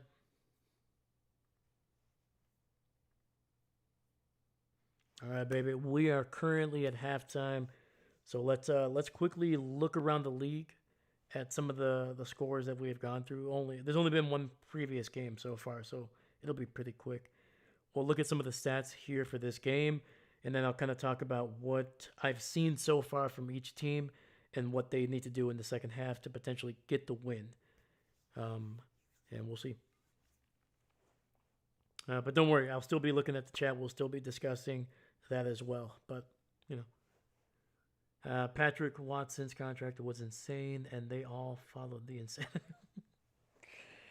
Yep, 100%, man. 100%. It was wild.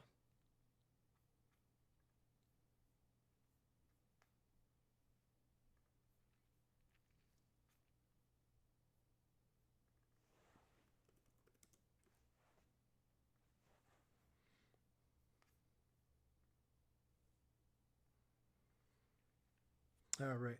So earlier today, we saw the Cowboys get a big victory over the Washington Commanders. Both of those teams have been eliminated from the playoffs, so there is no real stakes in that game, although outside of just pride and a divisional win. But the Cowboys able to win 30-23 over the Commanders. Dak throwing over 300 yards, 2 touchdowns, no picks, and Malik Davis, the backup, 20 carries, over 100 yards on the ground, and Cavante Turpin, the leading receiver, with just 1 catch, but he did take it for an 86-yard touchdown. Josh Johnson, man, the guy who has been around the league. I think he's played for about half of the NFL at this point. He went 15 for 23, 198. And Ja'Cory McCroskey-Moret, or Bill Moret, as he likes to be called, 11 carries, 105 yards, 2 touchdowns. And Deebo Samuel, 2 catches, 68 yards. But yeah, the Cowboys, they're going to bump up to 7-8-1. And for Washington, they fall to 4-12 on the year. And then for this game, we'll look at the stats here. So through the first half, Goff 9 for 13, 103 through the air, 1 touchdown, has been sacked 3 times, no interceptions. Jahmyr Gibbs 9 for 28, being held to just 3 yards per carry. Montgomery 5 for 6, about a yard per carry, and then Amon-Ra 5 catches, 46 yards. And then Isaac Tesla, the rookie, 2 catches, 32 yards, and a touchdown. Mac Brosmer is 6 of 8, 27 yards, not great. No touchdowns, no picks, and 4 sacks on him today. Aaron Jones, and we'll see if Aaron Jones is back in the second half. He did take a little bit of a nasty tackle there at the end, but he so far is 10 carries, 37 yards, and 1 touchdown. Justin Jefferson, 2 for 14, and Aaron Jones, 3 for 10.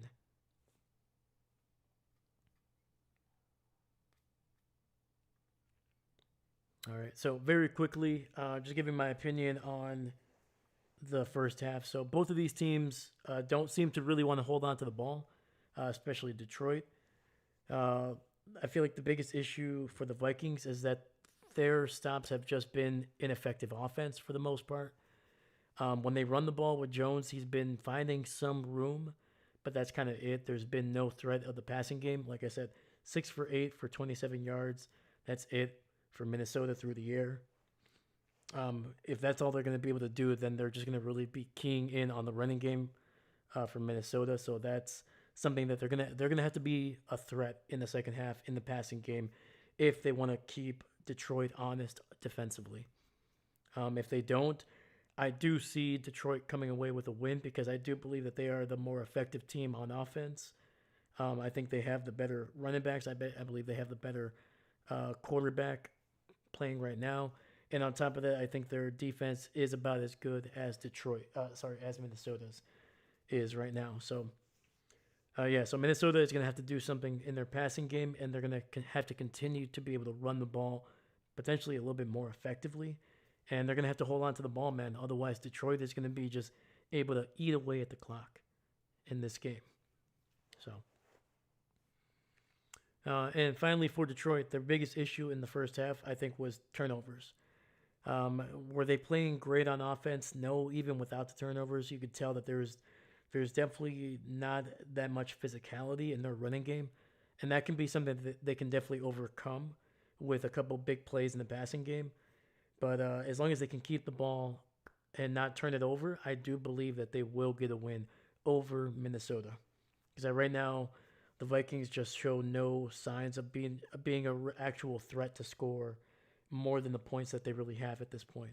So, but yeah, that's what I've kind of seen so far through the first half, and I think that's what these two teams need to do. For Detroit, continue to hold on to the ball. Do not turn the ball over. Run the ball when you can, and when you can, try to get those receivers down the field with some explosive plays. For Minnesota, be a threat in the passing game, continue to run the ball as best you can, and then try to keep the ball away from Detroit as much as you can. So let me know in the chat what you think. Let me know.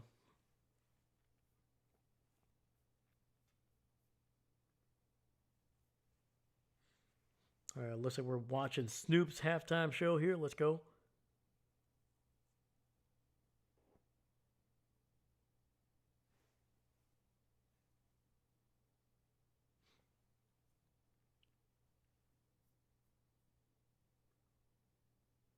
But dude, we still have 24 people watching right now at halftime, man. I appreciate you guys. Thank you, thank you, thank you, thank you. And right now, hey man, we are one subscriber away from 150 on the channel, man. So thank you. Thank you for that. Merry Christmas, happy holidays to you.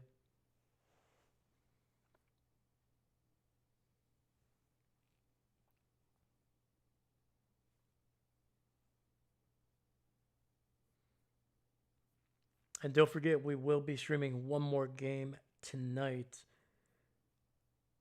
And that's going to be another game that people are going to be looking forward to. It's going to be a division rival.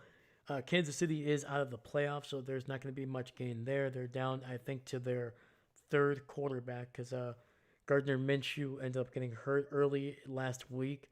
They feared it was a ACL, which was the same injury that Patrick Mahomes picked up, but he ended up being a knee injury, but not a torn ACL, so that's good news. But I don't think we're going to be seeing Minshew tonight. And then for the Denver Broncos, man, they are fighting to try to secure the number 1 seed in the AFC. If they can get a win over their division rivals, that'll be a nice little step towards that as well. So maybe not a whole lot to play for Kansas City, but definitely a lot to play for the Broncos. Patrick, I'm subscribed. I'm not paying for Netflix or Prime. All good, my man. All good. Don't worry. I paid for you. I paid for everybody. I gave them my $8, so you don't have to.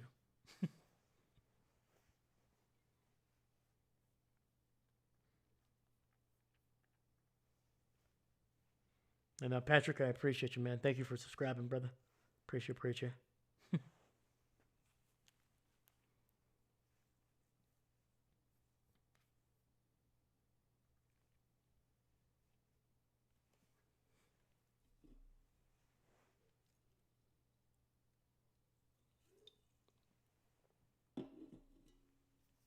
Dude, this drummer is going ham on that thing, man. Woo. I wish I was even 1/10 of the coordinated as that drummer dude is, man. He's drumming with his leg between his legs. He's drumming, doing like the gritty, man. Dude, I can barely roll out of bed without losing my balance early in the morning, man. I'm like, oh, wait.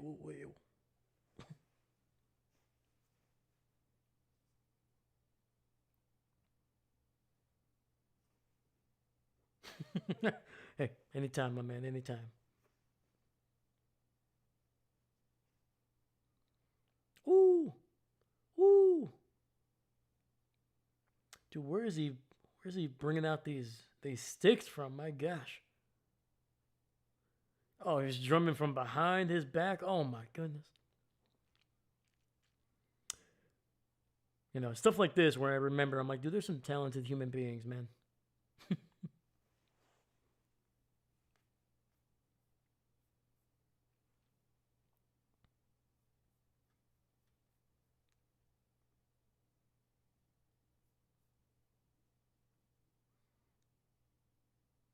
Also, good for people in the chat, man. Let me know what is your favorite halftime that you remember, whether it was football, whether it was NBA, whatever it is. What was like? What's when you think of a halftime show? This is the halftime show that you think of. Let me know. Mine is Prince during the what was it, Super Bowl? Is it 42 or 43? Actually, it might have been Super Bowl 41. It was Colts Bears back in 2006. How did Pickens do today playing for a contract, right? I see drama when Jerry franchises him. Yeah, I think Pickens did okay. I think he was I think he caught the most passes out of Dallas's receivers, but I don't think he had the yardage. Let me see here. Let me double check. Pickens, 4 catches, 78 yards. So he was only behind C.D. Lamb, who caught 5 passes. So yeah, CD was second in catches and second in yardage. So not too bad. Not too bad.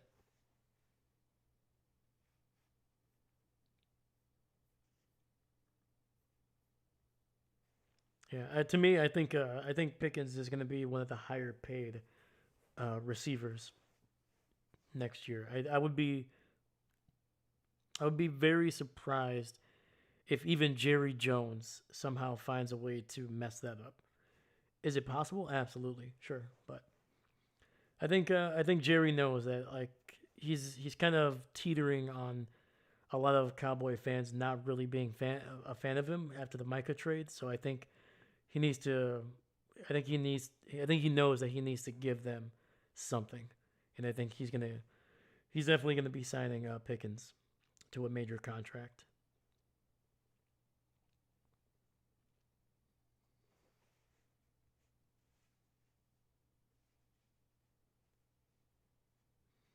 I'm not gonna lie to you guys. I don't know half of the people that are singing right now. I know Snoop, and that's about it. I don't know if that means I'm too old or I'm too young, and I think it's a combination of both.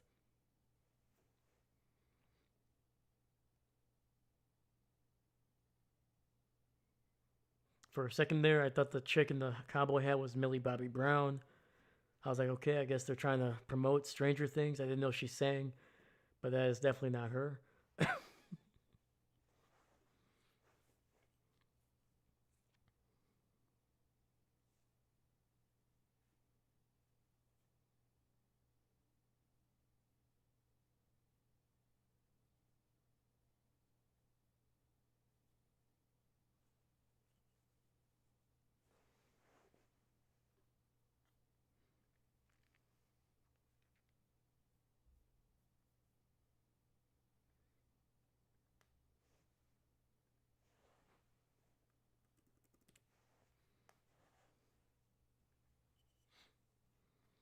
All right.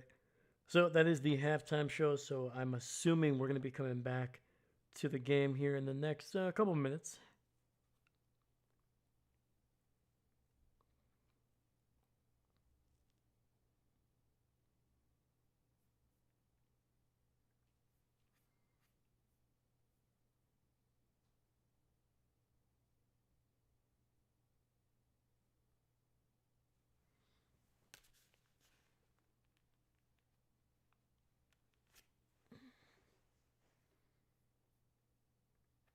Let me see here.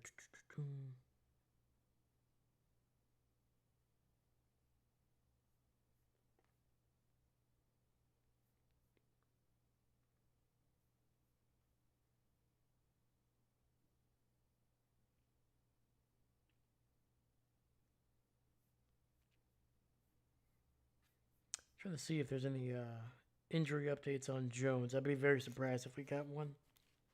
At least not before the second half starts here.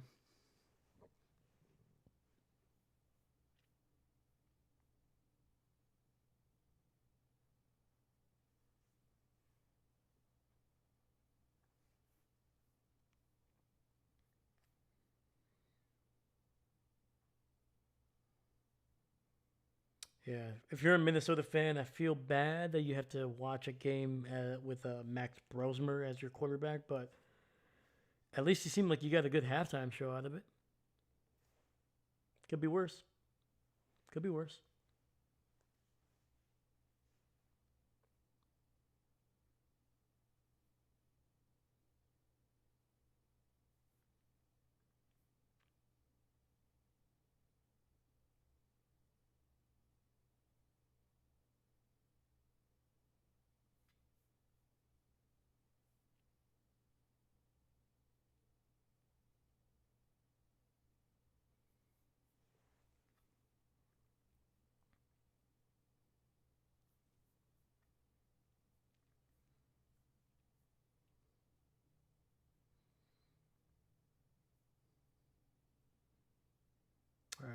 Let's freaking go, man. Third quarter about to get underway here. I like it. Perfect.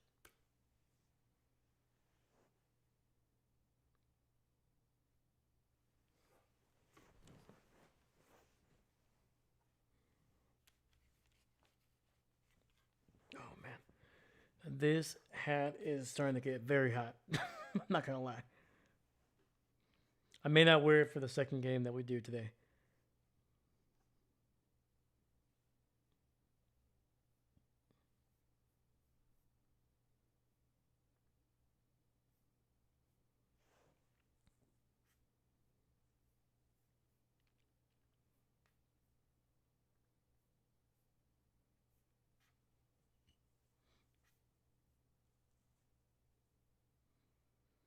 All right. So injury updates for some of the Minnesota Vikings.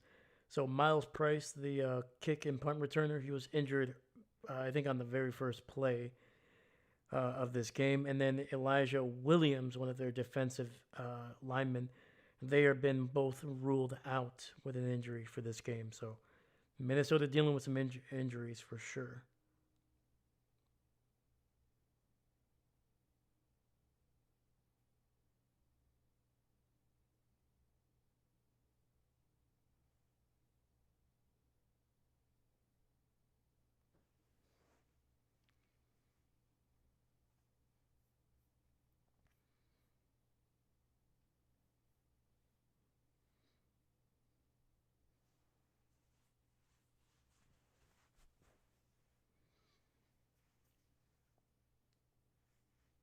It's always funny to see Josh McCown on the sidelines, man.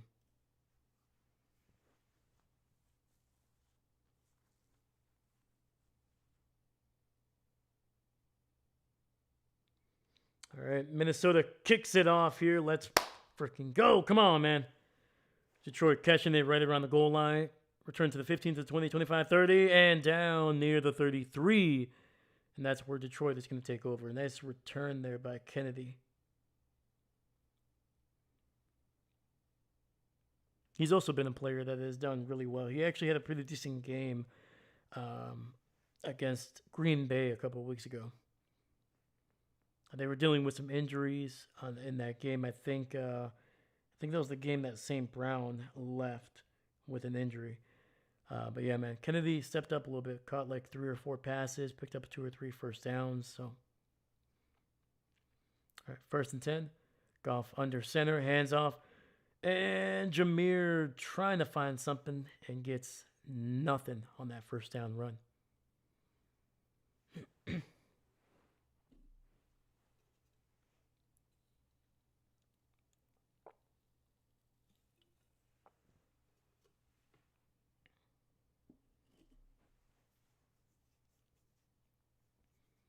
All right, we got 2nd and 10 coming up.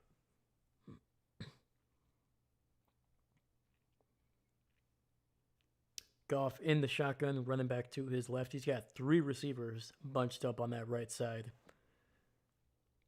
With time, throws to the right, and St. Brown withstands a hit and extends for the first down. What a heck of an effort, man. Holy cow.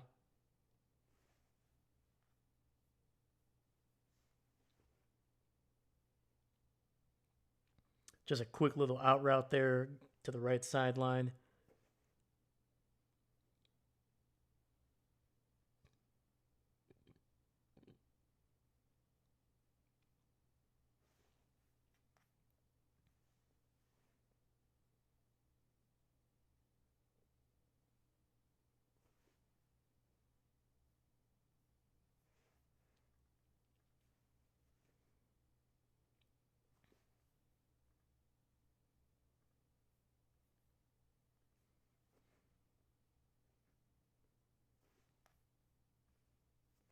All right, we got 1st and 10, Goff under center. St. Brown in motion to the left.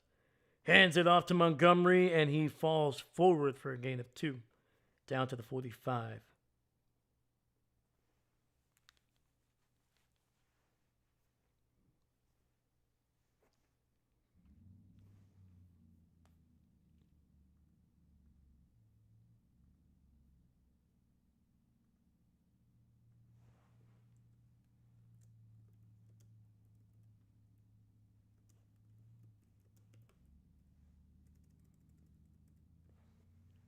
second and 8. Goff again under center, hands it off to Montgomery, bouncing to the left, and it's going to get it right at the 50, pick up a 5, and that'll be 3rd and 3 coming up for Detroit.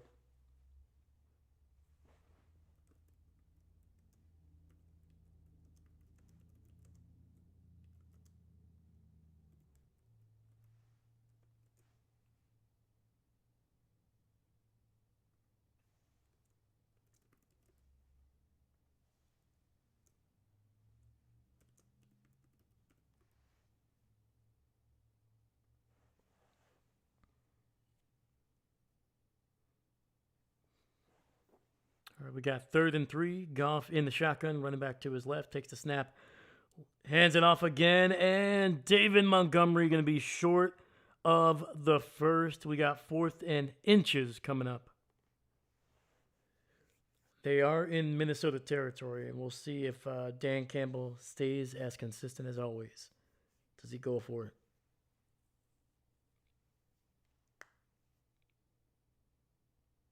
I know I'm asking a question that I already know the answer to, but you know.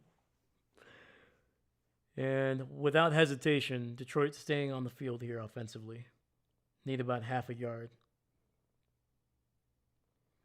And we got a flag, and it looks like it's going to be a false start on Detroit. That is the second time on 4th and short that they have gotten a penalty on a false start man.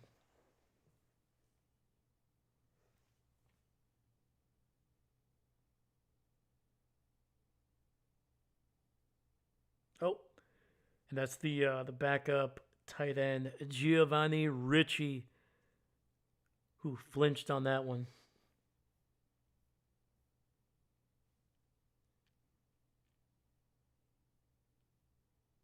And the ball is going to be fair caught inside the 15. Minnesota going to see what they can do here to start the second half. First half was not amazing. They had one really good drive. After that, it was a lot of pressure, a lot of sacks, and just a lot of inability to be able to move the ball down the field.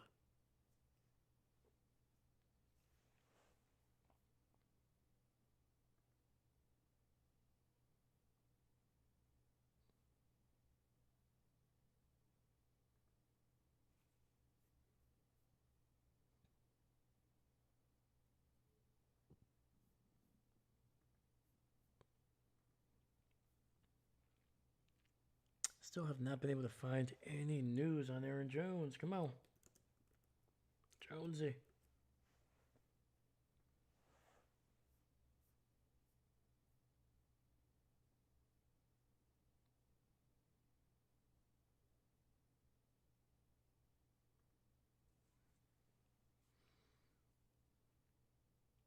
All right, this is according to Kevin Seifert from ESPN.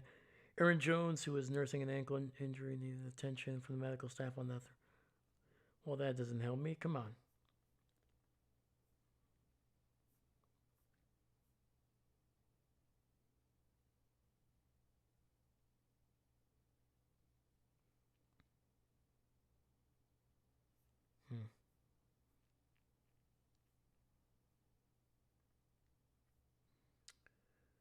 So I'm assuming no news is good news for Aaron Jones. We'll see if he's actually on the field here when we come back from the commercial break.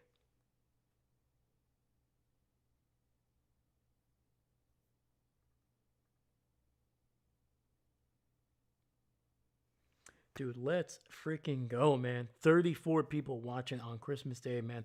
Thank you so much. Thank you. Merry Christmas. Happy holidays to you, man. I hope you guys are having a great day. Hope you're surrounded by the people that you love. And, hopefully you got that gift that you were waiting on, man. All right? And if somebody gets you a book, it's not a bad present, okay? Even if you don't like to read, you can use that to squish bugs. You can use that to turn off the light if you don't want to get up from your bed. Just kind of chuck it. You have a 50-50 chance. You can use that book for a lot of things if you don't want to read. All right?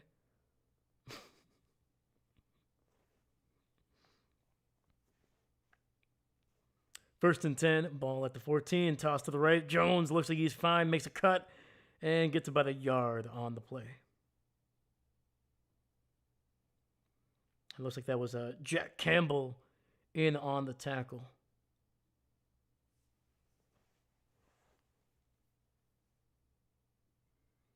And I'm gonna keep the poll up here. There's a poll in the chat if you get a chance. I'm gonna keep that poll through the first drive of each team. So we already gone through Detroit, and I'll end the poll here once Minnesota is able to end this drive. 2nd and 9.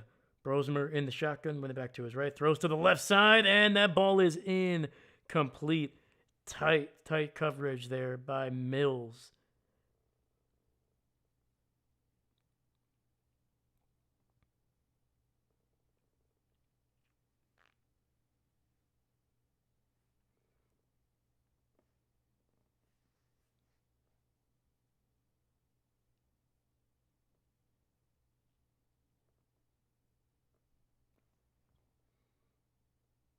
All right, we got 3rd and 9, ball at the 15. Brosmer in the shotgun, running back to his right. 3 receivers on that left side.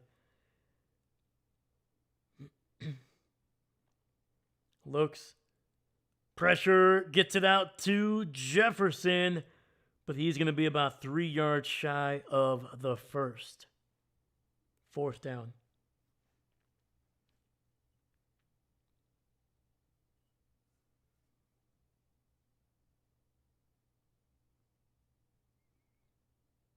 I don't know, man. If you're KOC, you got to find some way to move this ball down the field, man.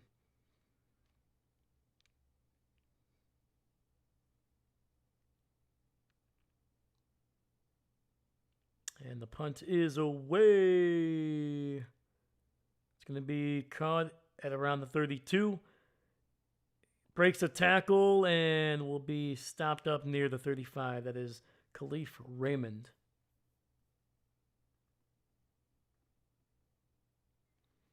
All right. The poll is over here. Get your votes in. There we go. All right, man. With 7 votes right now, people have Detroit taking the win 57% over the Minnesota Vikings, who got 43. All right, man. Let's freaking go. All right. I'm not going to lie. I kind of agree with you, man. Detroit has shown me a little bit more in this game. The biggest differences so far have been the turnovers in the first half.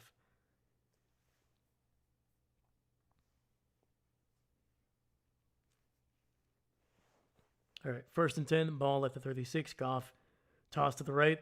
Gibbs, pressure, patiently waiting, but only gets about a yard on the run.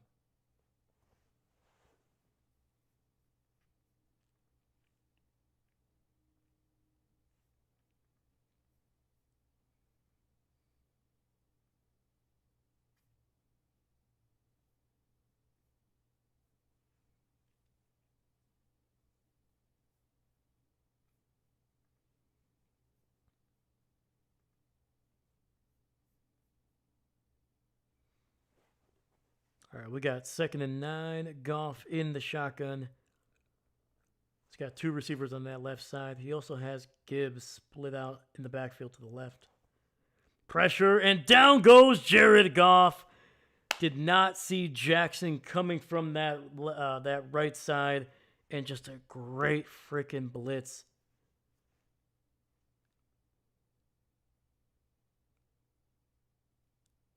Woo!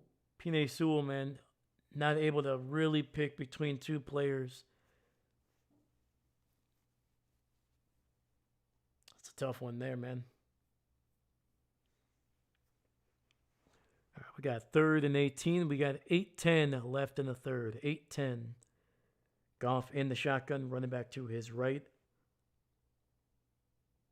Minnesota sends almost everybody to throw down the field, and it's intercepted. It's intercepted by Minnesota, and will return it near midfield. That is Murphy with a heck of a play. Jared Goff forcing the ball into double coverage. Man, that is a bad decision. That is a bad, bad decision by Jared Goff. Let's see here. Patrick, Detroit goes to Chicago next week, if I'm not mistaken. San Fran most likely wins this weekend. So you're telling me there's a chance if Detroit beats Chicago. Man. So you're telling me there's a chance. I hope there's not. Working. What's going on, brother? Dang, come on. Working. Welcome to the channel, my man. Appreciate you being here, man. And then working. Who's your team, man? Who you rooting for? Jim, I'm still here. Yeah, mini INT. Let's go. Come on, man. Minnesota has to score here, man. Cause you got to help out the Packers a little bit. But Patrick, to go back to your point, I mean, yeah, dude. If Detroit wins tonight, if the Packers, who knows if Love is healthy enough, if they don't beat the Ravens, it's whoever makes the playoff between Detroit and Green Bay. It's going to come down to Week 18. I'm hoping the Packers can seal the playoffs tonight with a Detroit loss. But crazier things have happened. Working, you're a Lions fan. Hey, man. Welcome, welcome. I'm a Packer fan, man, so I am rooting against your team tonight, man. But I've always been of the mind, if they can give us a good show and if it's a great game, I can't be too mad about the result, man. So if Detroit does win tonight, hopefully they give us a dang show, my man. But yeah, man. Also, Merry Christmas and Happy Holidays to you working. Mark, what's going on? Mark, welcome to the channel, my man. Merry Christmas. What boring game. Yeah, definitely not the most exciting, but I'll look at it this way. They're giving us sacks, and there have been at least 3 turnovers now. So there aren't a lot of points, but it's not like they're just punting the ball. There's turnovers, there's sacks, you know. And at the end of the day, the Detroit Lions are going for it on 4th down, and they're not getting it, so that's always exciting too.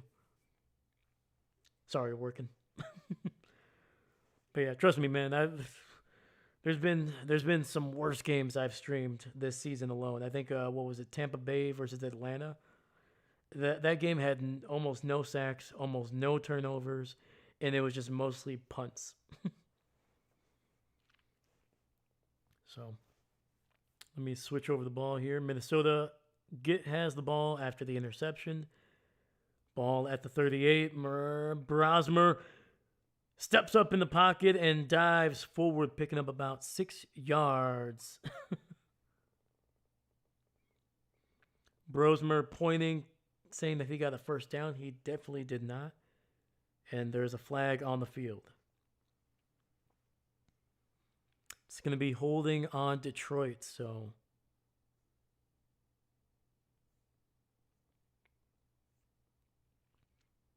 and they're going to get the former Las Vegas Raider Rocky Sin on the penalty there.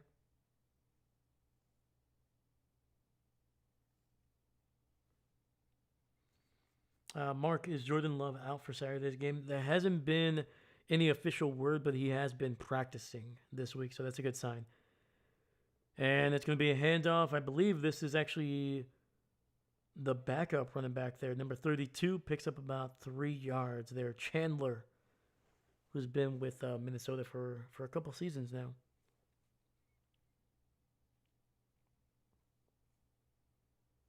But yeah, man.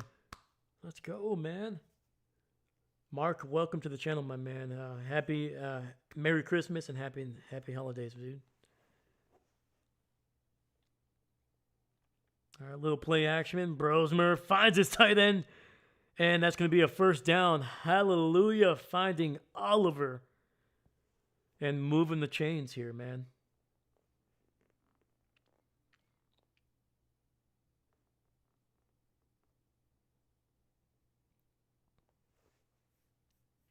It's about freaking time.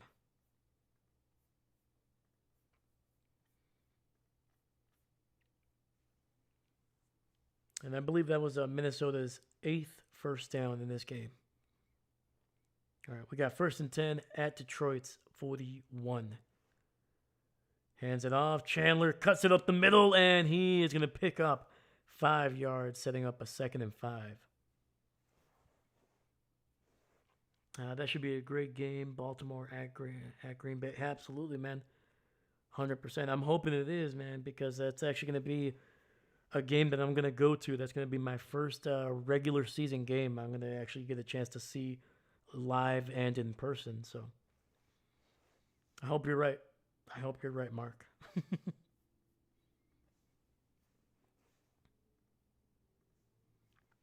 2nd and 5. Chandler with another carry, and he is going to pick up the first down to the 31. All right. I like what Minnesota's doing here, man. Changing a few things up here with Chandler. He's picked up 10 yards on his first 2 carries.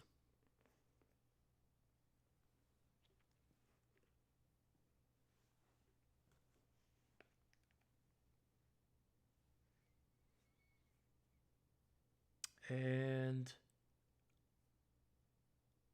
looks like one of the Detroit players is going to be taken off the field there. That is Anzalone. He's being taken off the field, I'm assuming, for concussions protocol there.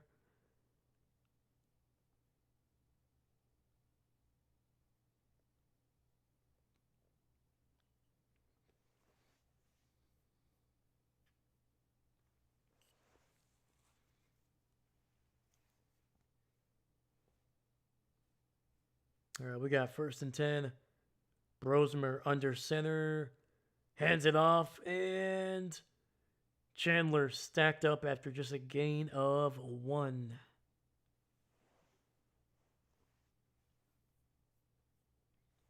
The good news is for Minnesota is they are at the 30, so they are in scoring position here. But they are definitely looking for more than just a field goal.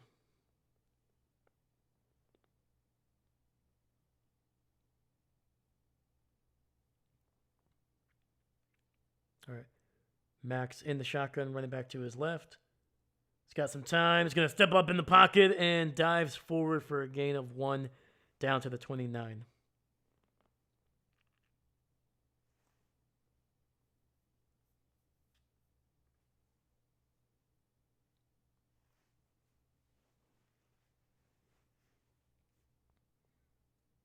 And Mark, who are you picking to win tonight, and also who are you picking to win later tonight, my man, against Broncos versus Chiefs? Let me know.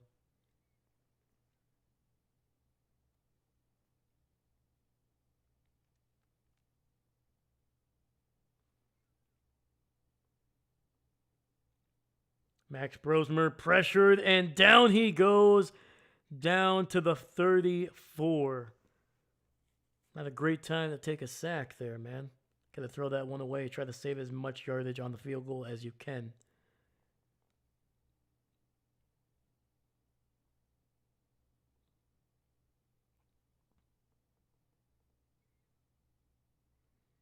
And to be fair to Brosmer, man, the pocket is just collapsing on him. All right. Will Ricard here, and the kick is good. Minnesota taking the lead here in the 3rd quarter. We got 3:03 left in the 3rd.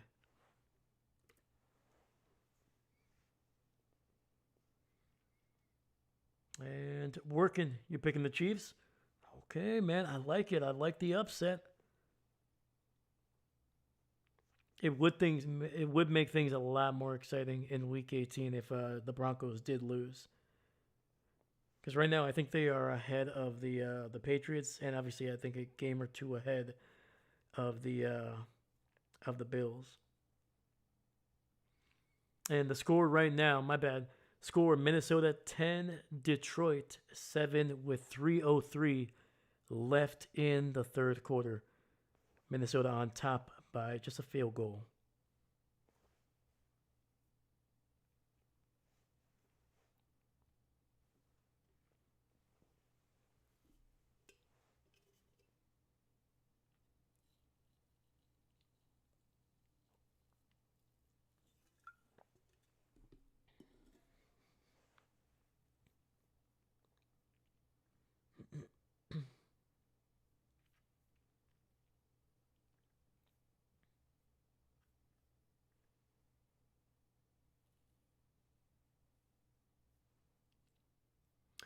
Jim.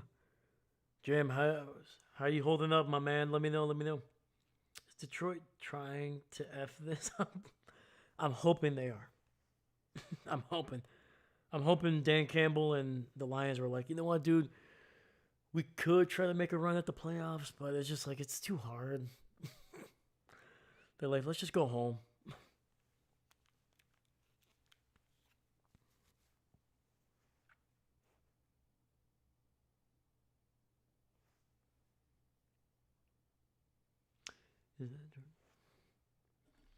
It is a bubbler, my man.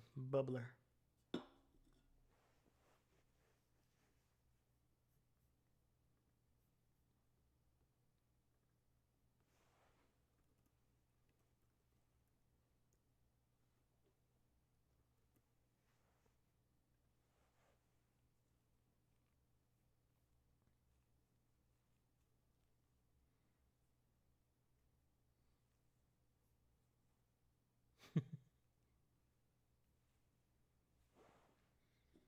Yeah, the old flamer there, cranberry and grapefruit. Had to throw a little bit of cranberry, you know. It's the holiday season, man.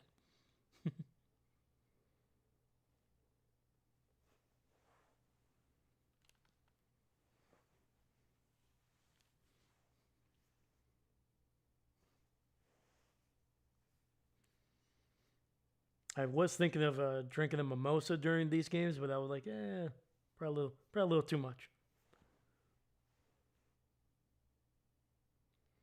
All right, kick is away, caught right at the goal line, across the 15 to the 20, 25, and get to the cross, the 30, and that's where Detroit is going to take over.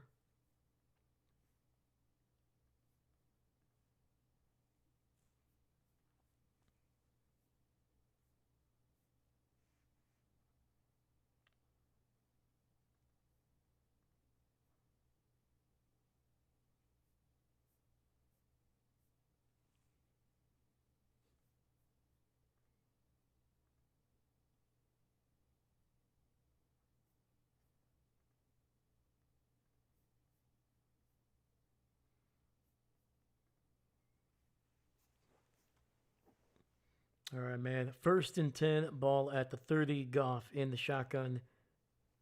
Jahmyr Gibbs in the backfield. Play action, throws to the right, and it's intercepted again. Oh my God. Harrison Smith jumping the route, and Jared Goff now has 3 turnovers in this game. 2 interceptions, and he fumbled a bat snap earlier in the first half. What was he looking at, dude? Harrison Smith was right there.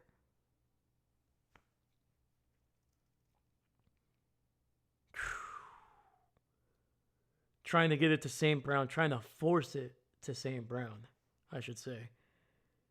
Oh boy, man, we are getting bad Jared Goff here tonight.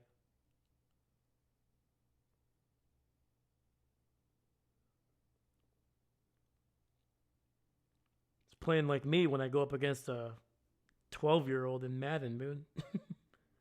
Brosmer throws it down the field and trying to get it to Jordan Addison, but it'll be incomplete. It was a good throw.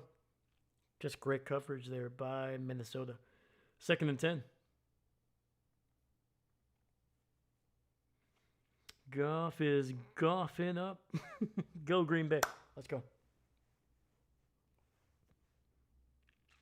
This has been an interesting. Yes, it is, Streetstrom. Yes, it has. Definitely unexpected. I was expecting Detroit to just kind of run away with it. All right, 2nd and 10. Direct snap to Chandler. Little option play. Takes it to the right. Picks up about 4 yards.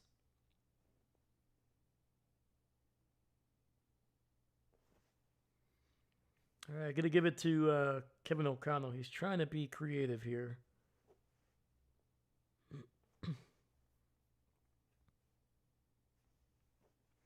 Holy freaking cow, man. We got 41 people watching right now, man. You guys are freaking awesome. I appreciate you.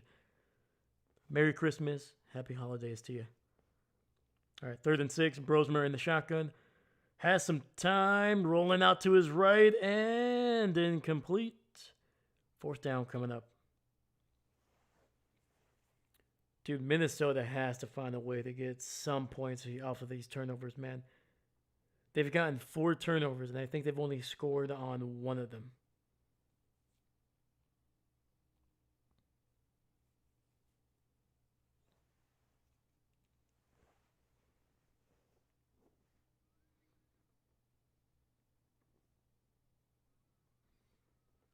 All right.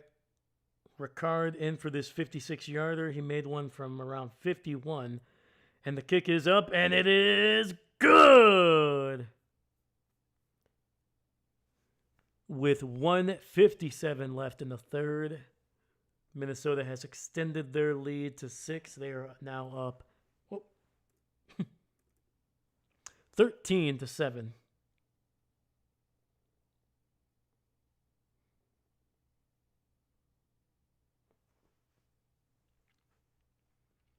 Patrick, correct me if I'm wrong, but aren't the Lions the highest scoring offense in 2025?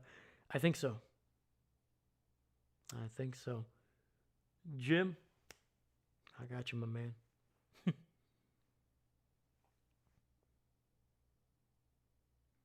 Yeah, I'm pretty sure. If not, it's the Rams. But trust me, man, the Lions are not that far off.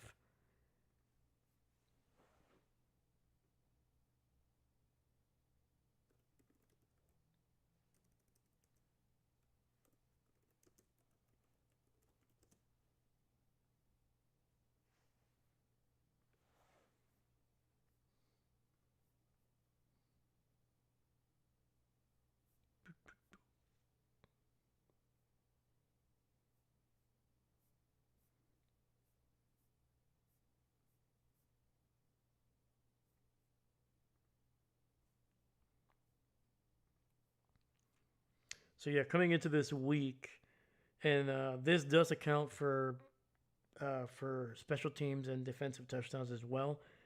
But the Rams are averaging 30.5 per game coming into this week, and Detroit is averaging 30.1.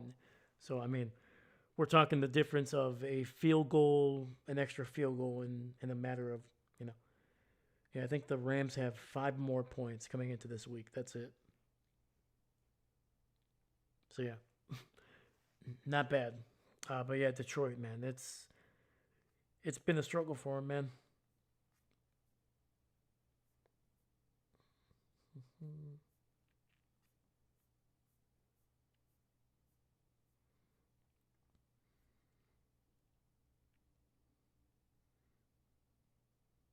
And like the biggest difference, so we talked about the Rams. They're scoring 30 and a half points per game. Their defense has only been giving up 18 and a half points per game. For the Lions, their defense has been giving up 24 and a half points. So basically an extra touchdown almost. Patrick, someone needs to remind them. Not just yet. We'll remind them with about 2 seconds left in the fourth quarter. I'll give Dan Campbell a call and be like, "Hey man, you know you guys are like averaging 30 points. Just to let you know. Just to let you know. Bye. Good job, Dan. Bye. Bye. There you go." And it's going to be returned across the 40. Sorry, across the 40, across the 30 here by Detroit. So I said at halftime, Detroit needed to minimize the turnovers in the second half if they wanted to win. They did not listen to me. They have turned the ball over now twice with 2 interceptions.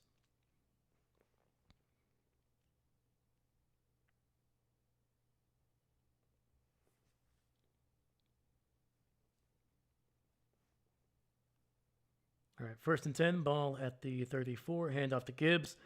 And he's going to cut it right up the middle, picks up about 3, maybe 4 after the second effort.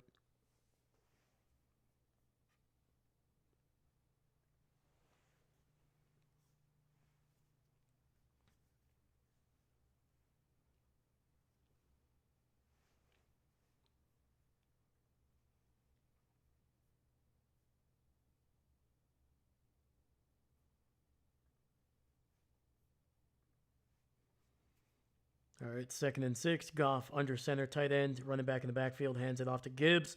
Breaks an arm tackle early, but is still only able to pick up about 2, maybe 3, down to the 40.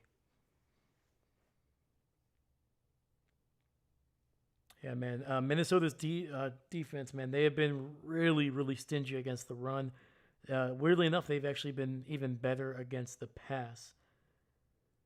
Not many teams are throwing the ball down the field. The average depth per target, I think, is just under 7 yards against this Minnesota defense, which I think is top 3, top 2 in the NFL. 3rd and 4, Goff in the shotgun, running back to his right.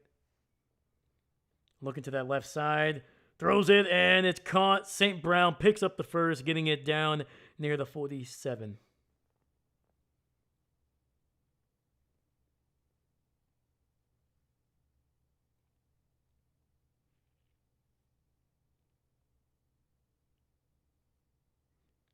And you're kind of starting to see why so many quarterbacks are not choosing to really throw the ball down the field against this Minnesota defense, man, because they're stingy and they have some really really talented players in the back in that back half to be able to get the ball in their hands, man. All right, that'll be the final play of the third. We head to the fourth with Minnesota on top, 13-7 over the Detroit Lions, who need to win tonight to avoid elimination. Basically, for Detroit, their playoffs have started tonight, man. If they lose any one of their final 2 games, they are done at the end of the regular season, man. Their playoff hopes dashed.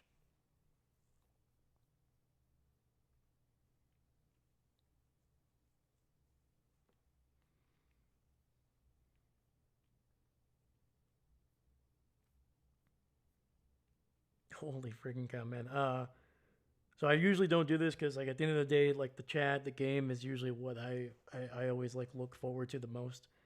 But this, I think, is officially the largest stream that I have ever had on the channel's history. So thank you so much, guys. Like, seriously, that, like, has blown my mind. I was like, oh, nobody's gonna be really watching, but even if there's a couple people, at least we're kind of hanging out on Christmas Day. Yeah, the biggest stream so far on the channel's history, man. So thank you so much, man. Thank you. Merry Christmas. Happy holidays to you guys. That's a credit to you guys. Like, I don't do anything outside of maybe just talk and have my big head here in front of you guys. So thank you so much, man. Thank you, thank you, thank you.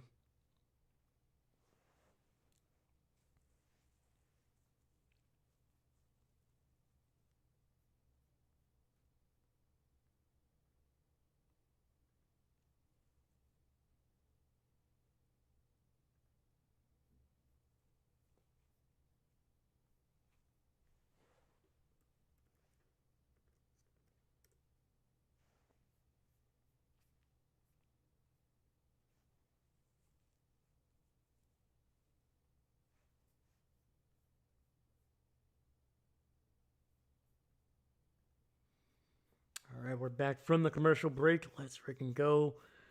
Look at that stadium. Look at how many birds that stadium has killed. Unbelievable. Eben, what's going on? I need my Lions to win. I mean, they're right there, man. They're right there. 1 touchdown and the extra point, and they have the lead. They're not too far off of it.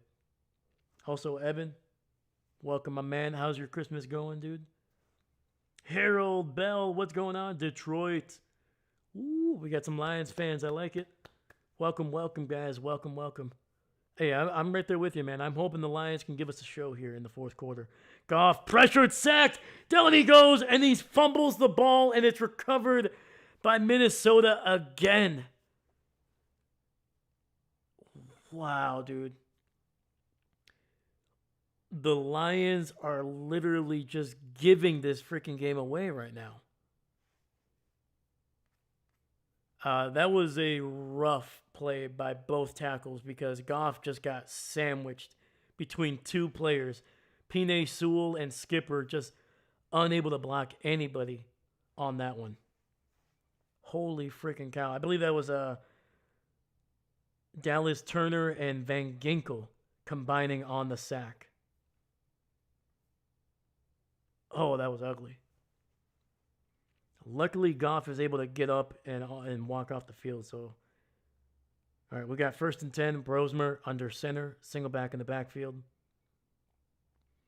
Pressure, throws it underneath to Jones, and he is good for about 6 yards down to the 26. Let me see here. Harold, this game have playoff decisions. Absolutely 100%. Eben, great. Got the Hutch jersey for Christmas. Let's freaking go, man. Heck yeah, dude. Congrats, brother. Patrick, thank you. Got the Mac GS game on 65-inch Mew. My PS5 on 70-inch. Listening to you calling the game. Merry Christmas. Heck yeah, dude. Patrick, I appreciate you, my brother. Thank you. Heck yeah, Merry Christmas to you, sir. Eben, for the 3rd time. Yeah. Unfortunately, man, Harold, whoever wins have a chance to go to the playoffs. I think Minnesota has been eliminated officially a couple weeks ago.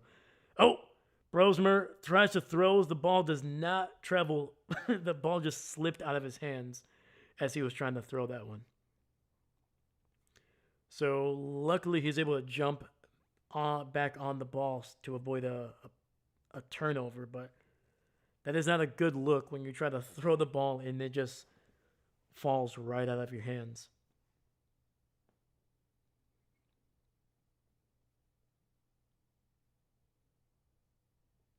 All right, so it'll be 2nd and 24. There was a penalty on the catch by Jones, so that moved him back into their own territory. Ball at the 46. Brosmer with a little bit of time throws it up, and the ball is going to be incomplete. Trying to get it to Aaron Jones. And it'll be 3rd and about a mile.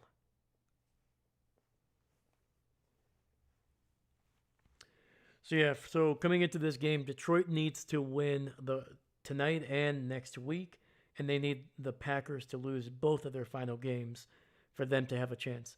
If Detroit loses any one of their games, including tonight, they are eliminated from the playoffs. If they win all their games, but Green Bay wins any one of their remaining 2, Detroit is eliminated from the playoffs. 3rd and 24. Jones with a carry up the middle and will get it across the 50. And it looks like Minnesota is going to be content with just punting this one down the field.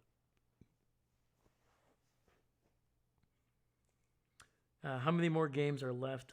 So only 2 more games. Only 2 more. 2 more weeks, I should say.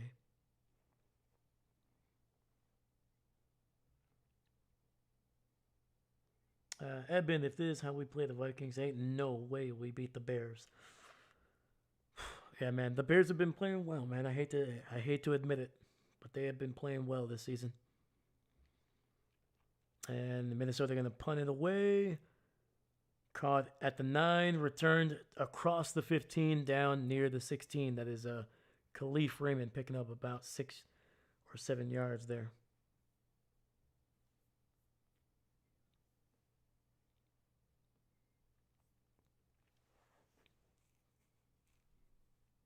Yeah, it has definitely not been a good game by Detroit, but the good news for them, despite the amount of sacks, the amount of turnovers that they have had in this game, they are still within a single possession. Seriously, a touchdown and an extra point, and they have a lead, which, by the way Minnesota has been playing, might be enough to win this one.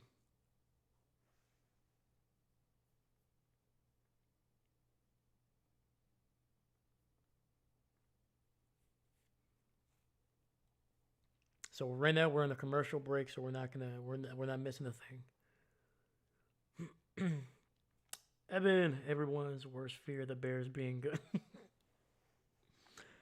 I know, man. Anytime somebody said, like in the past, anytime somebody said Bear down, I'm like, yeah, they are down. Down in the standings, down short of the goal line. You know, they're down by a lot, but this season, unbelievable. Still cannot believe the Packers blew a 10-point lead in that game. It was a great game. It was entertaining. It was exciting at the end. but it was so painful to watch as a Packer fan. Uh,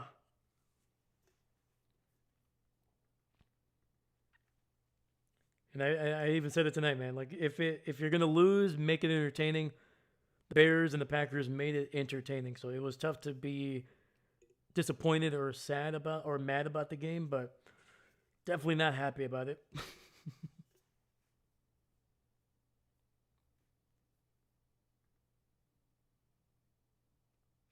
Let's freaking go, man. We just hit 150 in subscribers on the channel, man. Thank you so freaking much, man. You guys are freaking awesome. Thank you, thank you. Merry Christmas, happy holidays, man. Thank you, thank you.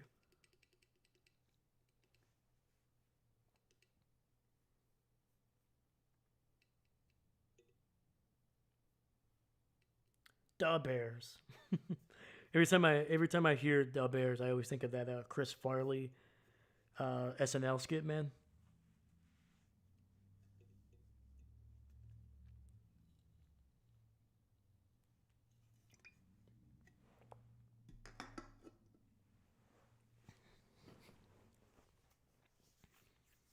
What can I say? They took the Lions' beloved Ben Johnson. Mad respect for the Packers, though. Know many awesome Packer fans. Hey, man, heck yeah, dude. Yeah. I trust me, man. I know a lot of great Detroit fans. Oh, run to the right, and Gibbs fighting for every freaking yard picks up about 3 or 4 on the run to the right. Yeah, I'll say this, man. I feel like most fans are pretty cool, but let's be honest, we all have some weirdos in our base. All we can do is just love them as much as we can, and hopefully they stay quiet. It's going to be a run up the middle. Gibbs running hard. Picks up 5 yards on 2nd and 6.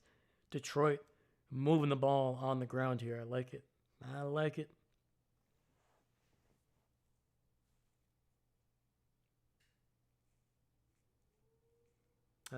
Patrick, congrats on 150. Heck yeah, dude. Thank you, man. Appreciate you. That's what I was thinking too. Yeah. Da Bears. All right. Goff keeping this one, and that's going to be a gain of about 2.5 on 3rd and 1. First down for Detroit, man. Let's go. Patrick, hey, I'd love isn't cleared. Willis good to go. I mean, I know he picked up a little bit, like I think it was a left shoulder injury. I think it might have been. Was it his right? Either way, it was a shoulder injury. He looked okay in overtime, so I'm hoping he's okay. Gibbs with a toss, and that gets stacked up right at the line. 0 yards picked up. 2nd and 10 coming up.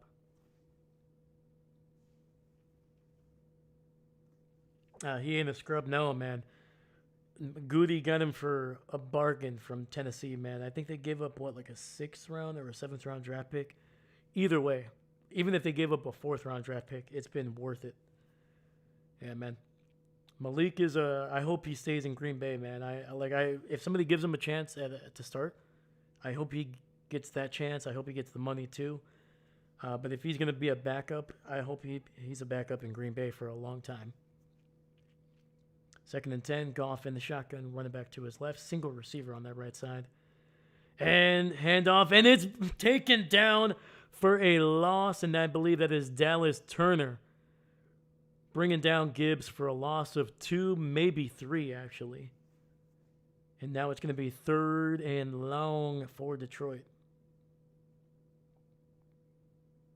Yeah, dude, Dallas Turner, man, a former first-round pick for them, I think it was like 2 years ago they picked him up. They traded up in the first round to get him. His rookie season, not amazing, but since then, man, he's been just picking up momentum every single week, man. He looks better and better. 3rd and 2. Goff throws to the right, and that's going to be a caught by St. Brown, but only picks up about 5 or 6 on 3rd and 13. Eben, I know Tesla is a rookie, but I hope we use him more. He's got potential. He's looked good, man. He has looked good, and I think I remember his first career catch was against Green Bay in Week 1, and he caught another touchdown pass in that Packer game a couple weeks ago on Thanksgiving. So, yeah, man, Tesla, he looks good, man.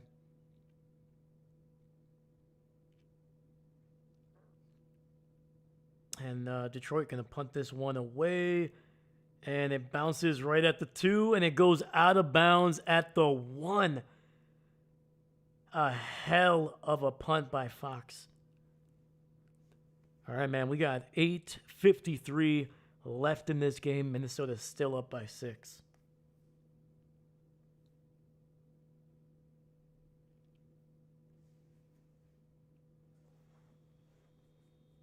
Patrick, I'm predicting a serious quarterback shortage next season. Willis, Huntley, Jones, they will all be getting calls.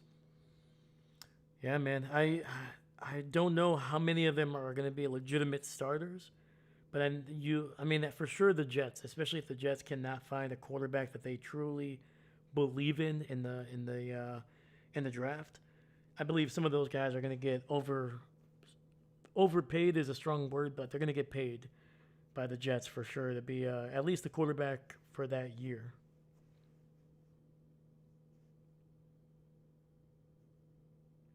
I'm trying to think here. The Jets, the Browns.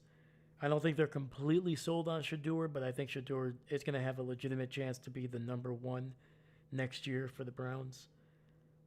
Trying to think. Tennessee, I think they're still. Cam Ward is a talented quarterback, man, and he's showing a lot of flashes. I think they just need to give him a better team next year. So, Eben, I mean, man, I was so happy at the beginning when we were 4-1, gone downhill there. At least I know I'm not a fair weather fan. Absolutely not, man. Hey, man, you gotta stick with your team through thick and thin, bro. Thick and thin.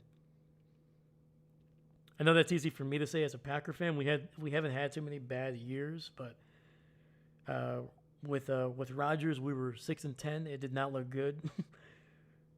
But I watched every single freaking game, man. Towards the end of the McCarthy era, I think they had back-to-back losing seasons.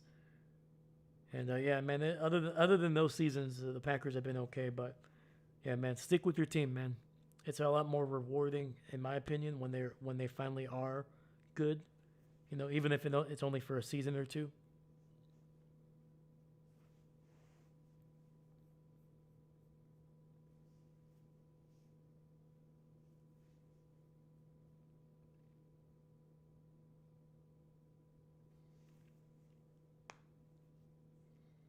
But yeah, but the good news is, man, Detroit, they have so many talented people, man. I think they just need to rework their offensive line, especially the interior of the offensive line.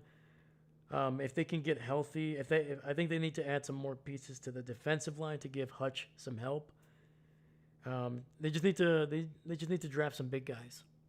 And the last couple of years, they've been drafting towards the back end, and they haven't had to do that in a while. So 1st and 10, run up the middle, and I believe that is Chandler picking up about 3 yards, getting it down to the 4.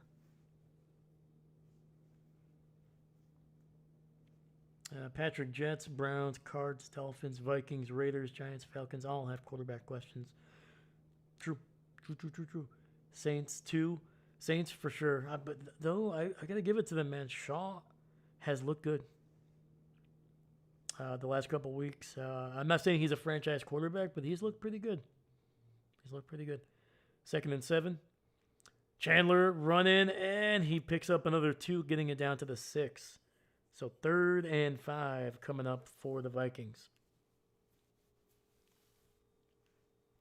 Yeah, if you're the Vikings, you're not looking for any more points. You're just looking to eat away at the clock.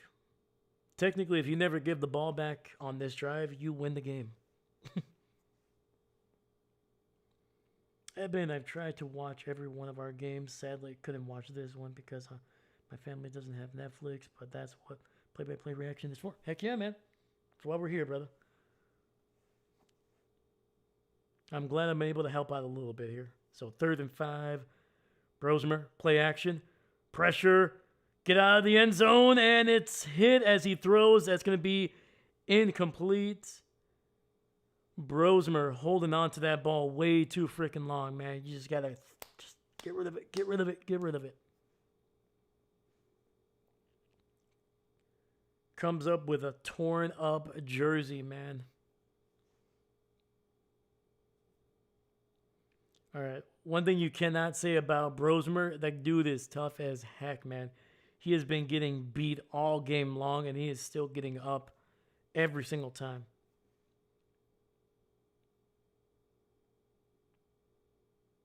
All right, Minnesota going to have to punt this one away. A quick 3 and out.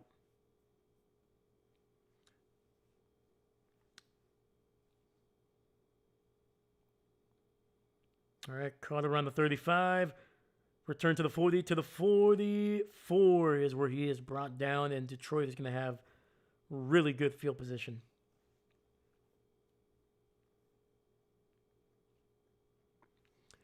All right, man, we got 7:12 left in this game. Patrick Shuck does look better. Can't spell his name. I know, right? It's like Shuck. I think you're right. I think it's pronounced Shuck, but it's spelled Shaw. Kind of. I don't know. Once I actually watch a couple Saints games, I'll eventually know how to say his name. I think I've only had one game with New Orleans, and unfortunately, I don't really ever have the sound on because otherwise the channel or the video would get taken down. But 1st and 10, quick throw, gets it out, screen pass to Montgomery, inside Minnesota territory, down to the 41. It looks like. Nice play, man. I like it. Yeah, dude. Minnesota had been putting pressure on Goff the last couple drives, man, and they finally took advantage of it, be able to set up a screen there.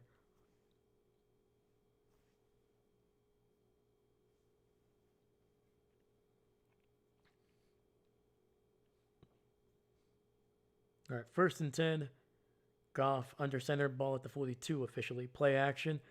Looks, dumps it underneath to David Montgomery, and he is down at the 40. Gain of 2. 2nd down coming up.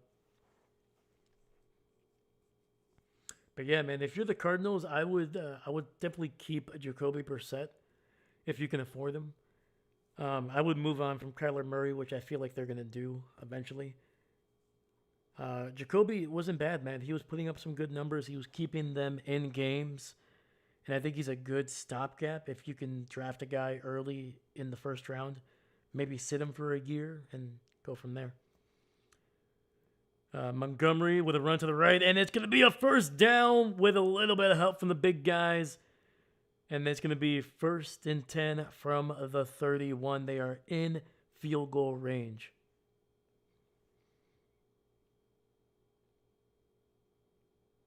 And it looks like we got about 5:35 left in the game. Clock is running. Come on, Lions. Get the TD and let Bates do the rest. And it looks like we got an injured Minnesota Viking down on the ground.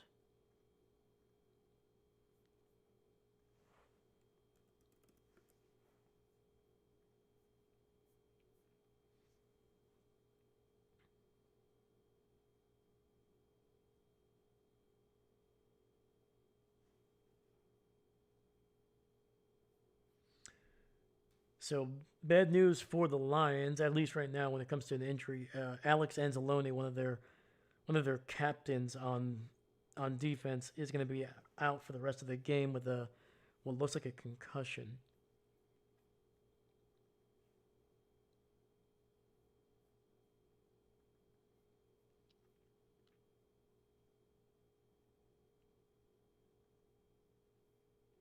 And the injured Viking was Jackson, so he's able to kind of move off the field, but with a little bit of help.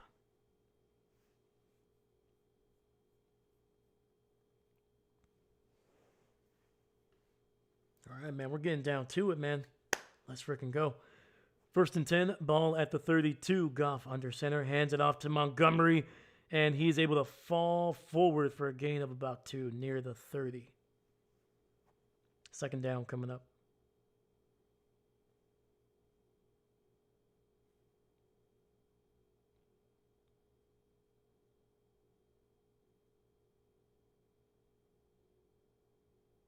And a reminder, we will be streaming Broncos versus Chiefs later on tonight on the channel, man. I think that one's going to be on Amazon. So if you guys want to hang out again, man, tune in. 2nd and 8. Goff throws, and the ball is batted at the line, trying to get it to St. Brown. And that's going to be 3rd and 8 coming up.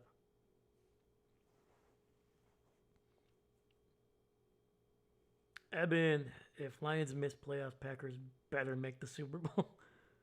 Eben, I 100% agree with you, man.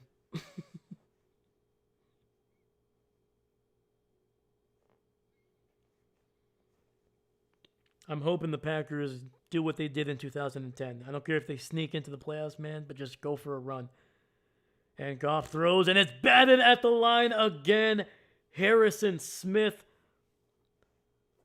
the 14-year veteran who already has an interception, able to make a massive play on 3rd down, gets a hand on the ball, and the ball goes incomplete, forcing a 4th and long.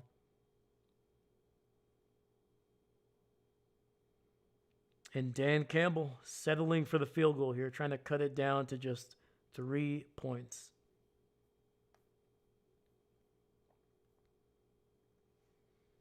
All right, this is one from 48 for Jake Bates.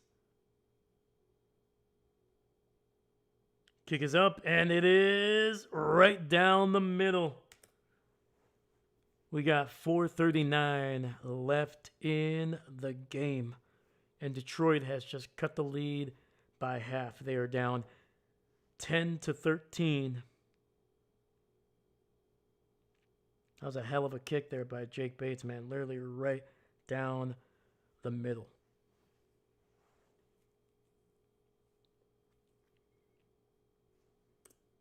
There we go.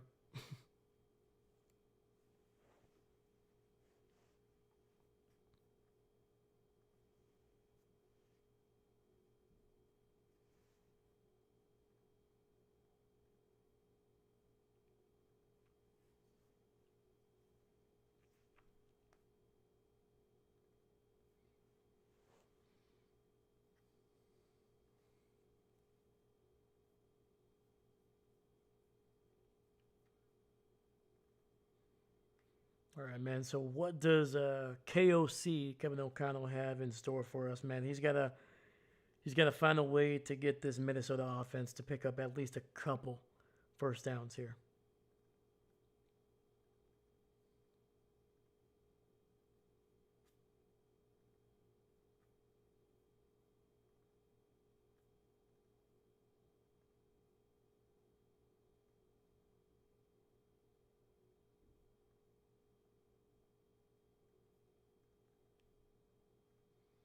Kick is away, and it'll be fair caught right at the goal line, or right inside the end zone, actually. So, touchback.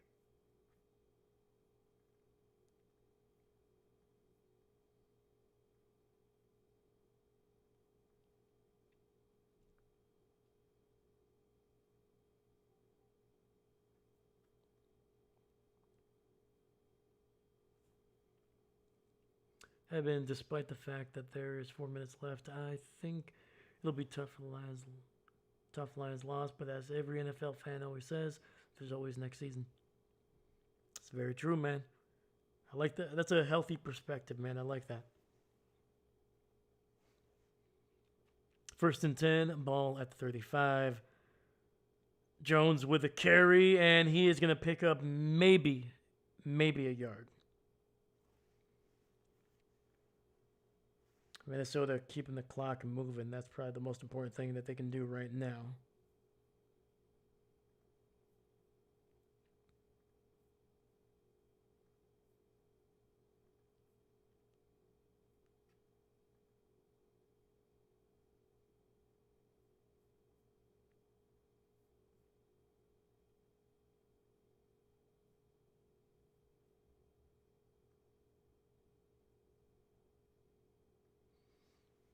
Second and 10.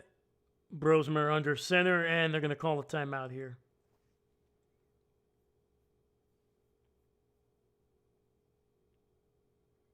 Minnesota burns their first here.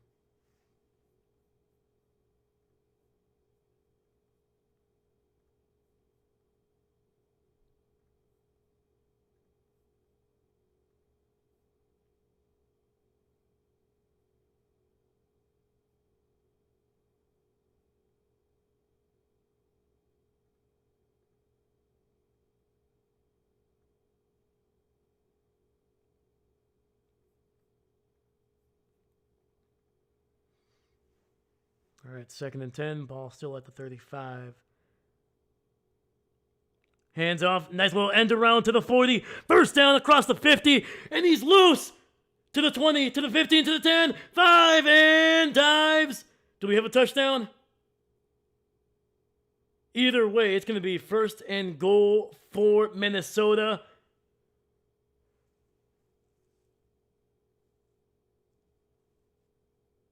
Touchdown, Jordan Addison on the end around to the right. Holy cow, man. What a freaking time to dial that up. Kevin O'Connell, I said he needed to get something. He had to give this offense some type of play that they have not run. And holy freaking cow, what a play. Still no official word. That's just what the play was on the field right now. Did not step out of bounds, but I don't know if he was able to get the ball inside the pylon. And the extra point is good. Minnesota with an absolute thunder with that freaking play, man. A lightning strike out of nowhere. Holy freaking cow.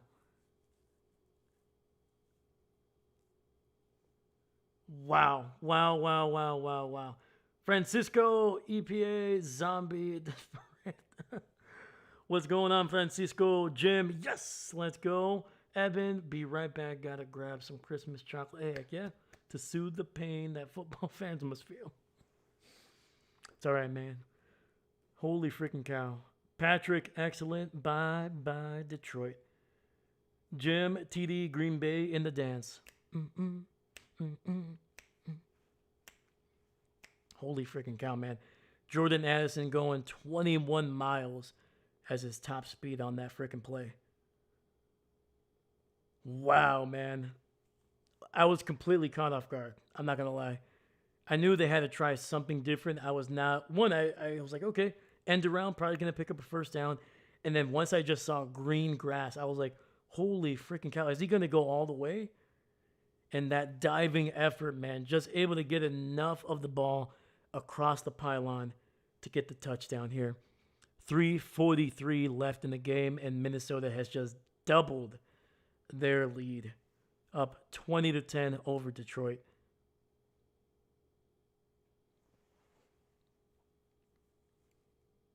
Holy freaking cow, man.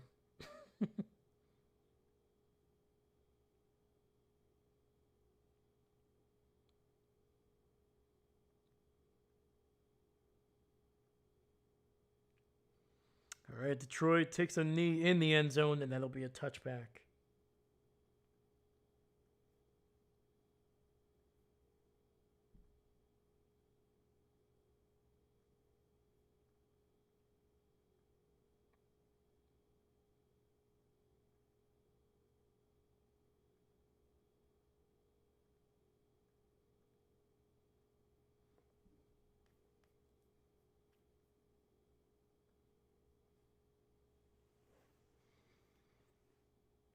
Holy cow, man. The Packers are literally less than 4 minutes away from clinching a playoff berth because Detroit needs to win this one, man.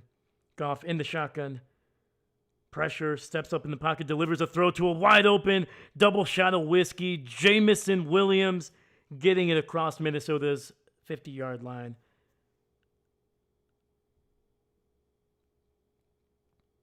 All right, not surprising. Hurry up offense. Ball at the 43 here. Goff in the shotgun. Single receiver to the right. Forward receiver set.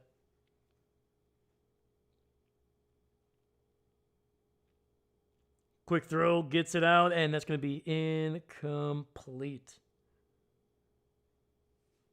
Great job by Minnesota there, getting pressure on Goff. And then on top of that, the safety in the corner crashing down on the flat route by the tight end there.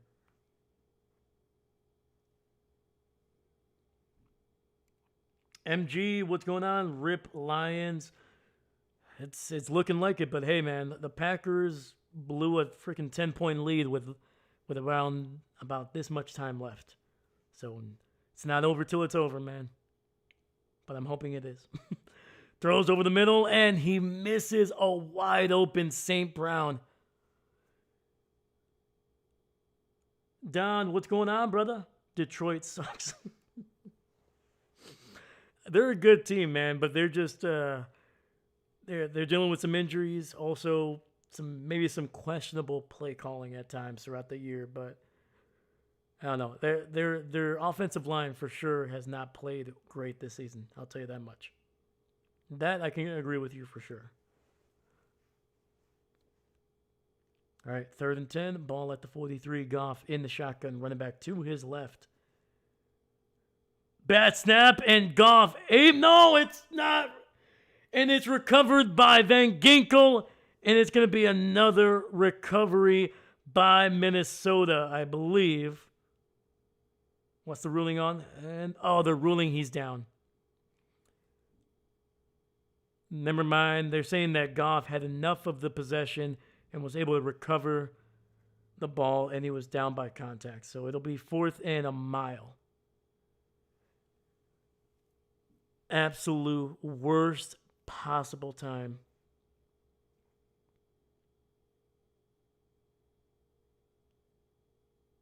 Wait, they're changing the ruling. Never mind. I think they're saying it's a turnover. Holy freaking cow. Van Ginkel with his 2nd fumble recovery of the game. Wow, dude. Holy freaking cow. Eben, bye-bye Detroit playoff hopes. Yep. Detroit might suck in football. I'll give you that, but I've lived in Michigan my whole life, and Detroit is a beautiful city. Heck yeah, bro. It's a tough city, man. It's a tough city, and it's gone through some rough decades, man. And I hope it gets better for the people that live there, man. And it's been getting better, so that's a good thing. At least we have the Tigers. Offensive coordinators matter. Yes, they do. Turnover. That's the 6th turnover for Detroit in this game. Minnesota going to run the ball to the left, and then it picks up about 2 or 3. And Detroit's going to have to start using their timeouts here, man.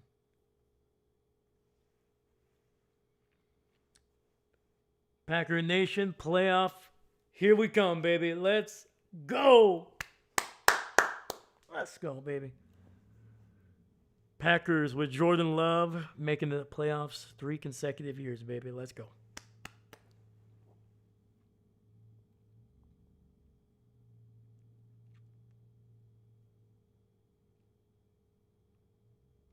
And Jim, game, set, match. Bam, baby. Gotta love it, man. Yeah, man. There's a lot of Detroit fans. So you can tell they're just like checking their clock. They're like freaking believable. 2nd and 7. Ball at the 42. Hand off to Jones. And he is going to pick up about 2 yards, getting it down to the 40.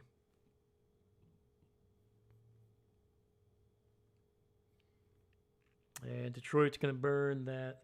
Oh. 2nd timeout for Detroit.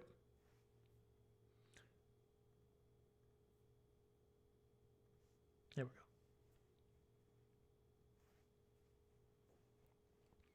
Clock is at 2:57.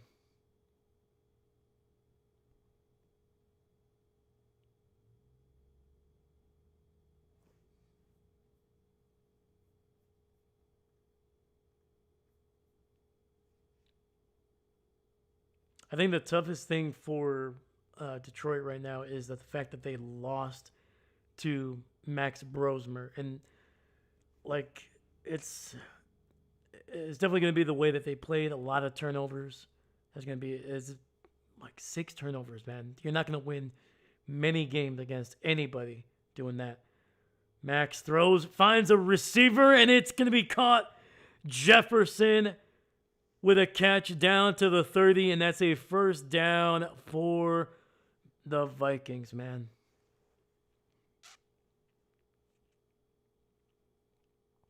And that is likely going to be the nail in the coffin for the Lions this season.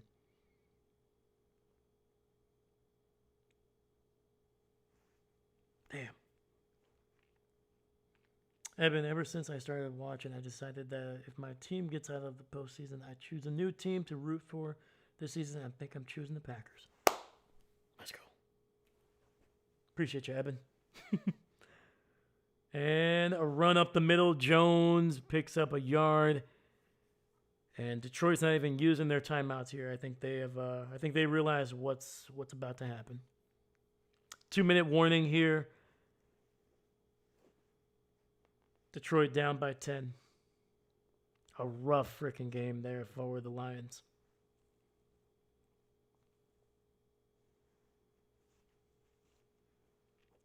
Patrick, 6 turnovers. 6? That's a disgrace. Yeah, definitely not a good game, man. Definitely not a good game by Detroit. It's been a long time since I've seen them play this badly on offense. I think their defense played okay. Like, to be able to hold a team to just 20 points when you're giving the ball away that often, not too bad. Bears better be ready to get their asses kicked round 1. Great call, brother. Talk to you later. Hey, I appreciate you, Jim. Thank you so much, man. I'll see you. I'll see you later, man. Merry Christmas, Happy New Year, man. Claire, hello, Claire. What's going on? So, what do you think? Do you think the Detroit should keep their offensive coordinator, or should they go out and get a new one? Happy New Year, goodbye. I'd like to hear your opinions. Absolutely, Happy New Year to you. With Detroit, I don't. Man, it's tough because I'll say I think they should stick with the coordinator just because typically changing coordinators often. This would be their 3rd coordinator in as many seasons. If you look at the history of that, it typically is not a great way for your offense to get better. Typically. You don't send, like, you can talk about the 49ers in the 2000s. Like, Alex Smith had, 6 or 7 coordinators in his first 8 seasons. Not great. Trying to think of another example. I think Lamar has gone through a couple coordinators in the early part of his career as well. It's just not great for a team that wants to be consistent if you're changing coordinators consistently. I think right now for the Lions, man, they were averaging 30 points a game. I think the biggest issue was situational. I think sometimes if they took the points, they would not be in the situation that they are now. I think that was it. I think Dan Campbell needs to be okay with just taking a field goal, especially when you're inside the 20. Like, I get it. If you're at the 30 or so and it's like 4th and 1, sure. But when you're inside the 20, you got to reward your offense by allowing them the psychological of satisfaction of getting points on the drive. So I don't think yet. I think their offense played okay. I think just as a team as a whole, they did not gel well with each other. So I give it one more year. That's what I think. So it's going to be a run, and that goes nowhere for Minnesota. So clock keeps running. Eben, can't believe I'm saying this, but go Pack go. NFC North Pride. Let's go. Tin Cup. Sorry it came to this. It's all right, man. But Tin Cup, welcome, welcome. Hope you're doing well, my man. Merry Christmas. Happy holidays to you. Patrick Peterson, bingo. Take the 3 until it doesn't matter. Exactly. And, like, don't get me wrong. Are there times where you want to be aggressive? Absolutely. Absolutely. If your offense is, like, in rhythm and they're looking great, go for it. I don't mind it at all. But you just got to stop going for it on every single 4th and short. Sometimes you just take the points. Jonesy up the middle, and he's going to pick up about 2. Maybe actually with the second effort, he might have picked up 5. But we'll see where they mark him. Either way, it'll be 4th down. Detroit actually used the timeout here. Sorry. Boom.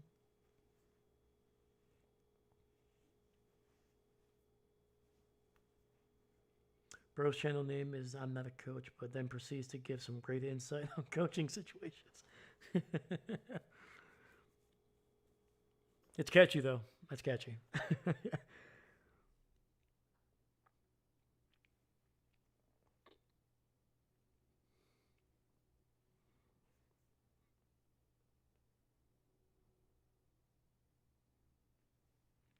All right, clock is running. It looks like Minnesota is going to use one of their timeouts here to avoid the penalty. Clock is stopped at 1:08. Evan, it is very catchy. Thank you, man.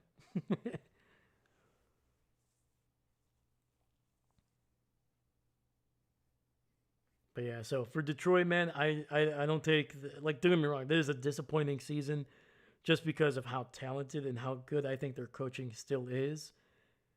But they definitely put themselves in some bad situations where I think you learn from this. Like if you look at where Detroit was even just 4 years ago, and where they were for a good chunk of their history, this is still an improvement from where they were a decade ago. And Reich's kick is good, and Minnesota able to extend their lead here before the end of the game. Officially makes it a 2-touchdown lead here on Christmas Day. Patrick, staying with you, dude, for Denver KC. Lakers on mute. Between Quest on my PS5 game. Let's go. Heck yeah, dude. Appreciate you, Patrick. Life is good, man. Life is good. I hope everybody's having a great freaking Christmas, man. I hope you guys are enjoying not only football, but I'm hoping you're surrounded by some people that you love and people that love you too, man. So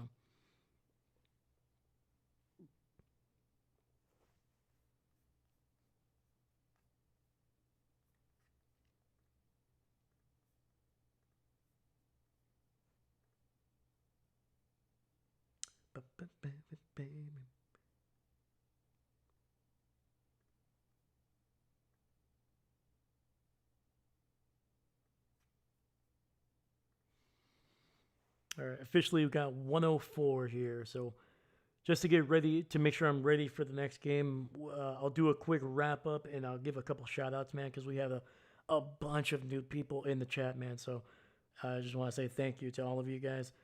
But I'll bounce out of here pretty quickly, but then I'll get the other stream started. I think I'm going to start it like 5 minutes earlier than the game starts. So, but thank you so much, man. Evan, yeah, last season was a hell of a season for Detroit. It was impossible to go out in public without seeing at least some Lions jerseys.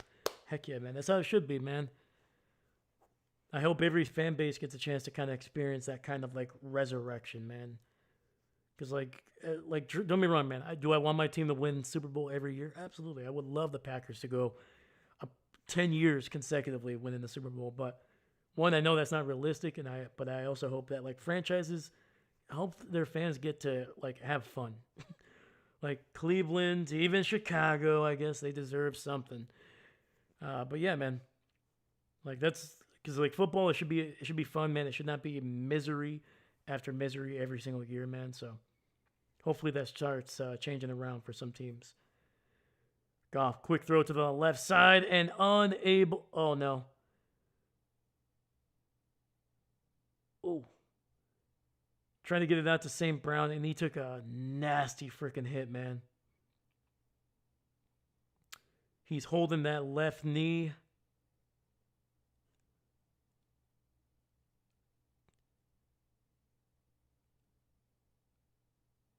Ooh.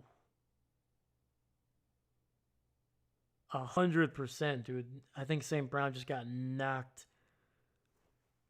He got hit basically kind of high towards like the upper back neck area. He landed very awkwardly on his knee, and dude, it is not. And see, this is not like what you want to like. This is not what you want to see ever. But like, let alone when the game is basically decided. Like great players going down with what I hope is just a minor knee injury, maybe. I don't know. Damn, dude, that sucks. Sorry, let me move this ball over here a little bit. Detroit with the ball. After Detroit and Bears revival, as much as I don't want to say it, I want the Jets and the Saints revival. True. True. Yeah. Like, don't get me wrong. I'll take a year where the Packers are able to just march down to the Super Bowl and win. But I know that's not exciting for most people, and you know, you got to make the games exciting. You know.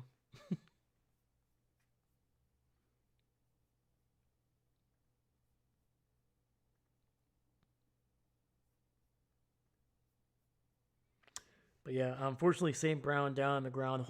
He was favoring that right leg.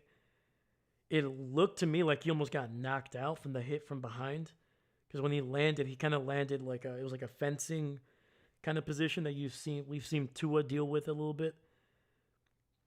But the good news is St. Brown is on the sidelines walking, but still, man, it sucks.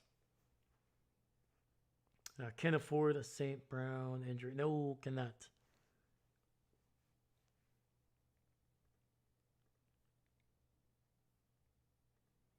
Yeah, hopefully he's all right.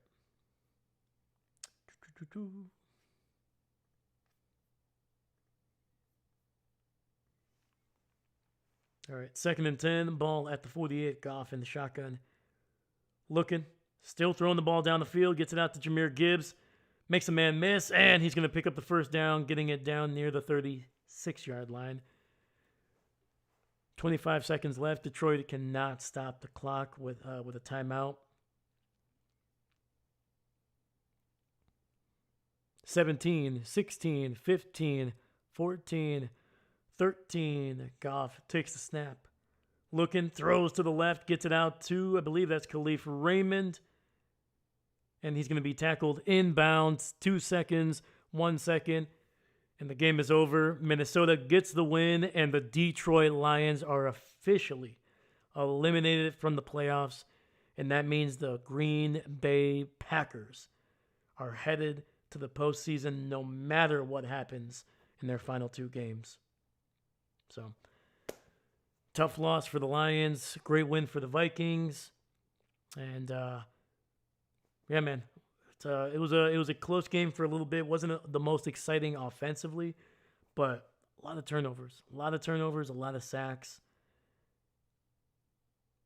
Holy freaking cow!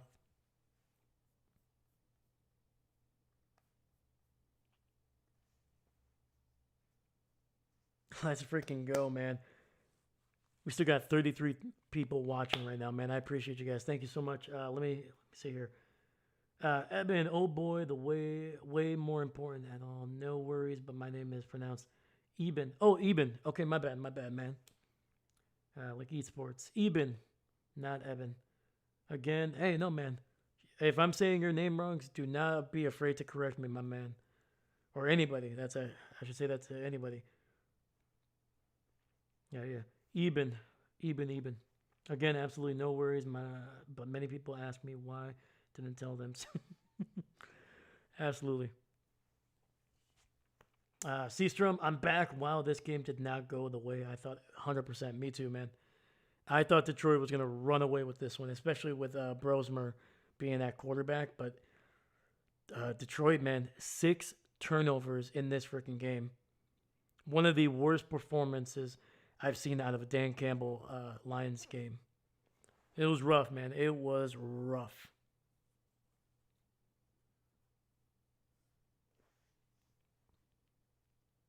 All right, man. Looks like we got I think I got about 20 minutes roughly to get ready for the next game, so I'm going to do that. Let me give a couple shout outs, man. We had so many new people on here, man. Shout out to Captain Mickey Mouse. You're always a regular, my man. I appreciate you. Shout out to David. Shout out to Seastrom. Shout out to Jim. I appreciate you, man. Thank you. Thank you for popping in here. Packer Nation. Shout out to you. Linda Martin. Shout out to you. Shout out to Eben. I appreciate you. Emmanuel Hatchback. Shout out to you. Jeff Mitter, my man. Thank you for joining, man. Shout out to Dahlia. Let me see. I'm trying to make sure I don't miss anybody. Patrick, shout out to you, my man. Patrick Peterson. Thank you so much, man. Working. I'm sorry your team could not get you a win, man, but hopefully they can give you a big win next week, and hopefully they can be a lot more competitive next year, my man. Mark, same thing to you, my man. Thank you for popping in here. Merry Christmas. Ronald Duffy, dude, I missed your chat, man. I'm so sorry. Hi to you, man. I'm so sorry.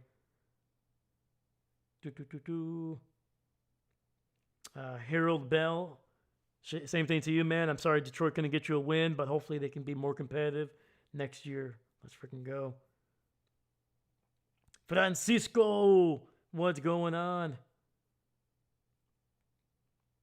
Don, shout out to you, my man. And then MG8720, shout out to you. Rip on the Lions. Yeah, man. Claire, shout out to you as well. And Tin Cup. And I think that is it, man. Thank you so much, man. Shout out to everybody that came in, man. All the new people, all the regulars. Thank you. Thank you so much, man. I was definitely not expecting this to be the biggest freaking stream on the channel's history, but that's what it became. So thank you so much, man. We're going to be starting another stream in a couple minutes. Denver, Kansas City, the Broncos need to win to get the number 1 seed, and hopefully they can get it done, man. So let's go. Eben, I bet you that Detroit fans are going to find some way to blame the refs. Let's be honest, man. The refs let's be honest, they haven't been great this year. I'll give them that. But I don't know. I feel like Detroit fans, they're pretty solid, man. They're pretty solid. You know, unless it's like egregious, they tend to just kind of be like, "Yep, we weren't good enough in this game." So, at least that's my experience with Detroit fans. They're pretty humble. They're pretty cool people, man. But yeah, so thank you so much, man. Once again, my name is Dave. I am not a coach. Thank you so much, man. Merry Christmas, Happy Holidays, and I'll see some of you guys in a couple minutes. So thank you. Go Pack, go, baby! Woo!